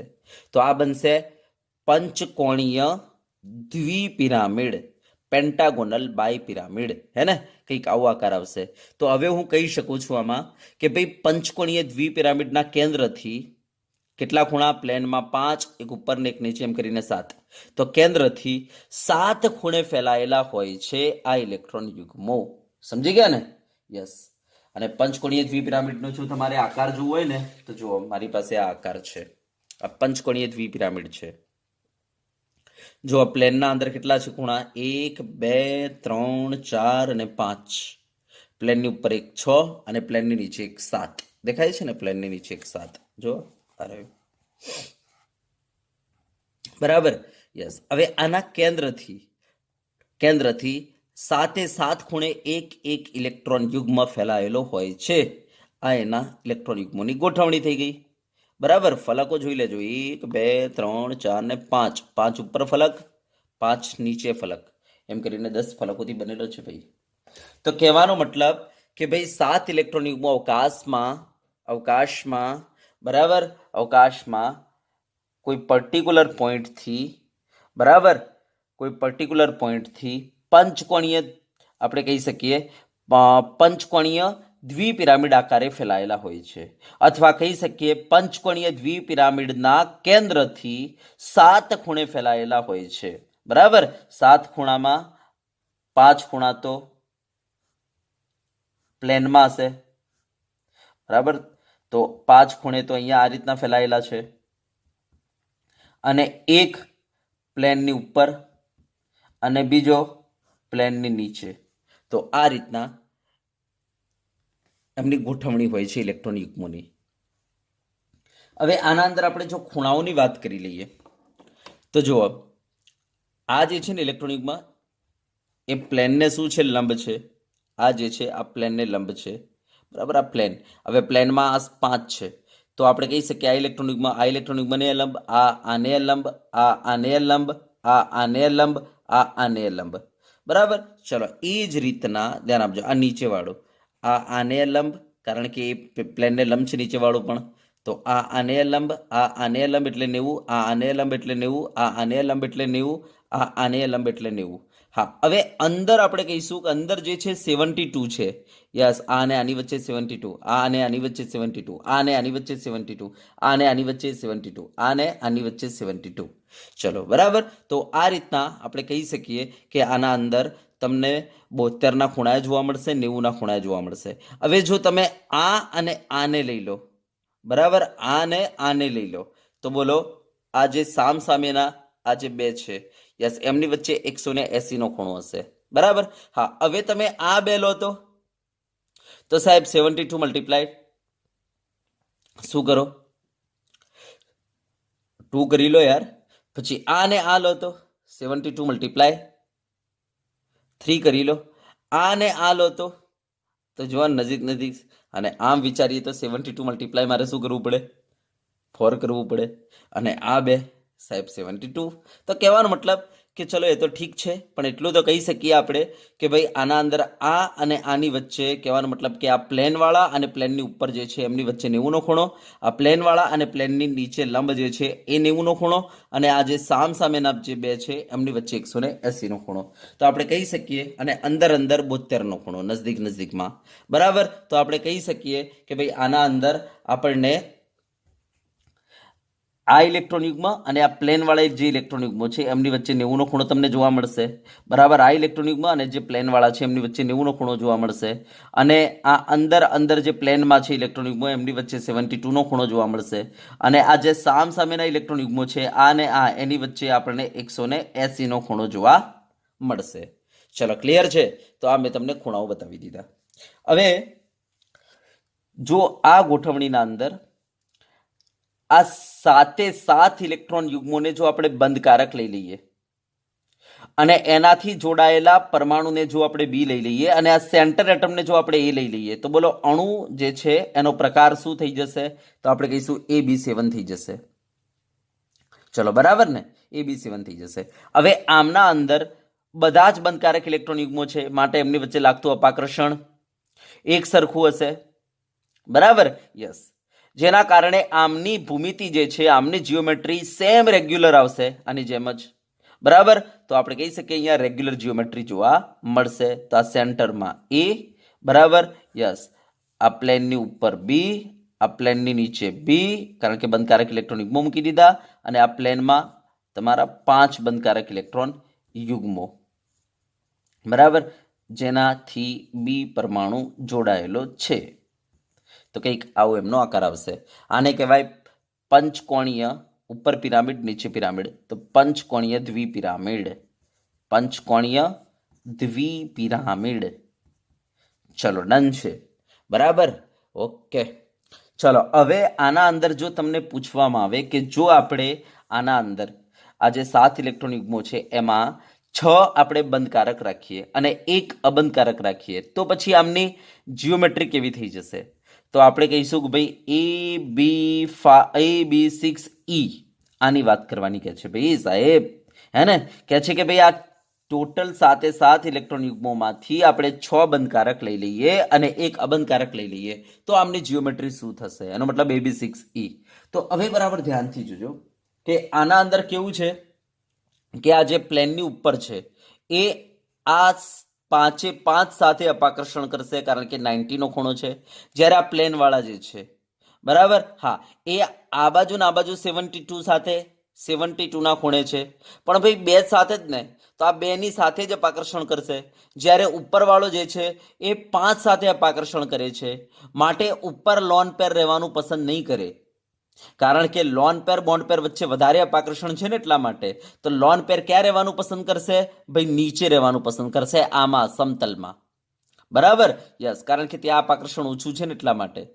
ઓકે, તો લોન પેર જે છે તમારે અહીંયા એડજસ્ટ કરવાની છે, અને અહીંયા એડજસ્ટ થયા પછી પણ આ અંદર વિકૃતિ પ્રેરે છે, કારણ કે પેલું અપાકર્ષણ વધારે છે અને મિનિમાઇઝ કરવું જરૂરી છે, તો વિકૃતિ પ્રેરે છે, અને જેના કારણે આનો આકાર જે છે ને એ વિકૃત અષ્ટફલકીય થઈ જાય છે. વિકૃત અષ્ટફલકીય થઈ જાય છે. સમજી ગયા? યસ, જેને હું અહીંયા દોરી શકતો નથી, છતાં પણ એક રફ ડાયાગ્રામ એટલું તો બતાવી દઉં છું કે પ્લેનમાંથી તમારો એક ઇલેક્ટ્રોન યુગ્મ ગયો છે, એમ તો બતાવી દઉં છું. બરાબર, યસ. તો કહેવાનો મતલબ કે આ ઉપર બી આવી ગયું, આ નીચે બી. હવે આ પ્લેનના અંદર જે છે એમાંથી એક જગ્યાએ તમારું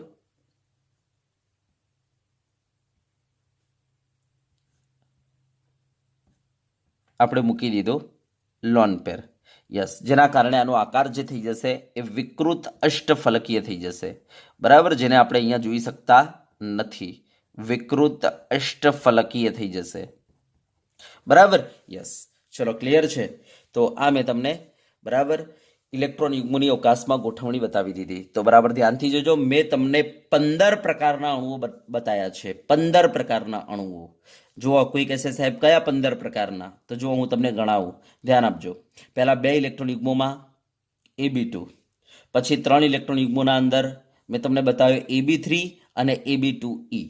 ચલો, એના પછી 4 ઇલેક્ટ્રોન યુગ્મોમાં મેં તમને 3 બતાવ્યા, Ab4, Ab3E અને Ab2E2. પછી 5 ઇલેક્ટ્રોન યુગ્મોના અંદર મેં તમને 4 બતાવ્યા, Ab5, Ab4E, Ab3E2 અને Ab2E3. અને 6 ઇલેક્ટ્રોન યુગ્મોના અંદર મેં તમને બતાવ્યા 3, Ab6, Ab5E અને Ab4E2. અને આ 7 ઇલેક્ટ્રોન યુગ્મોમાં મેં તમને બતાવ્યા 2, Ab7 અને Ab6E. બોલો કેટલા થયા? બોલો 15 થયા કે નહીં? થયા ને 15? તો આપણે 15 પ્રકારના અણુઓ અહીંયા ભણી ગયા. ચલો, ક્લિયર છે? યસ. હવે ધ્યાન આપજો, આના અંદર આ જે 15 પ્રકારના અણુઓ છે, આમાં જે અણુઓમાં લોન પેર નથી, જેમ કે Ab2 છે, Ab3 છે, Ab4 છે, Ab5 છે, Ab6 છે અને Ab7 છે, બરાબર, જેમાં લોન પેર નથી, એમના આકારોને કહેવાય છે રેગ્યુલર જીઓમેટ્રી. બરાબર, યસ, એમના આકારોને રેગ્યુલર જીઓમેટ્રી કહેવાય છે. અને જેના અંદર લોન પેર આવી જાય છે એમના આકારોને આપણે કહીશું વિકૃતિ આવી ગયેલી છે, ડિસ્ટોર્ટેડ થઈ ગયેલા છે. બરાબર, તો એમને આપણે વિકૃત આકાર કહીશું અને પેલાને રેગ્યુલર આકાર કહીશું. ચલો, ક્લિયર છે? યસ. હવે આપણે તમને નેક્સ્ટ લેક્ચરમાં બરાબર આ જે 15 મેં તમને અણુઓ બતાવ્યા છે, બરાબર, આનો આપણે એક ચાર્ટ બનાવી દઈશું, ઉદાહરણ સાથેનો ચાર્ટ. બરાબર, યસ, ઉદાહરણ સાથેનો અને સંકરણ સાથેનો આપણે તમને ચાર્ટ બનાવીને આપી દઈશું નેક્સ્ટ લેક્ચરમાં, કારણ કે આ લેક્ચર બહુ મોટો થઈ ચૂકેલો છે. બરાબર, તો આપણે નેક્સ્ટ લેક્ચરમાં આપણે આ જેટલા 15 અણુઓ ભળી ગયેલા છે આનો એક ચાર્ટ તૈયાર કરીશું. બરાબર, તો ચલો વિદ્યાર્થી મિત્રો, આજે આપણે આ લેક્ચરને અહીંયા સુધી રાખીશું.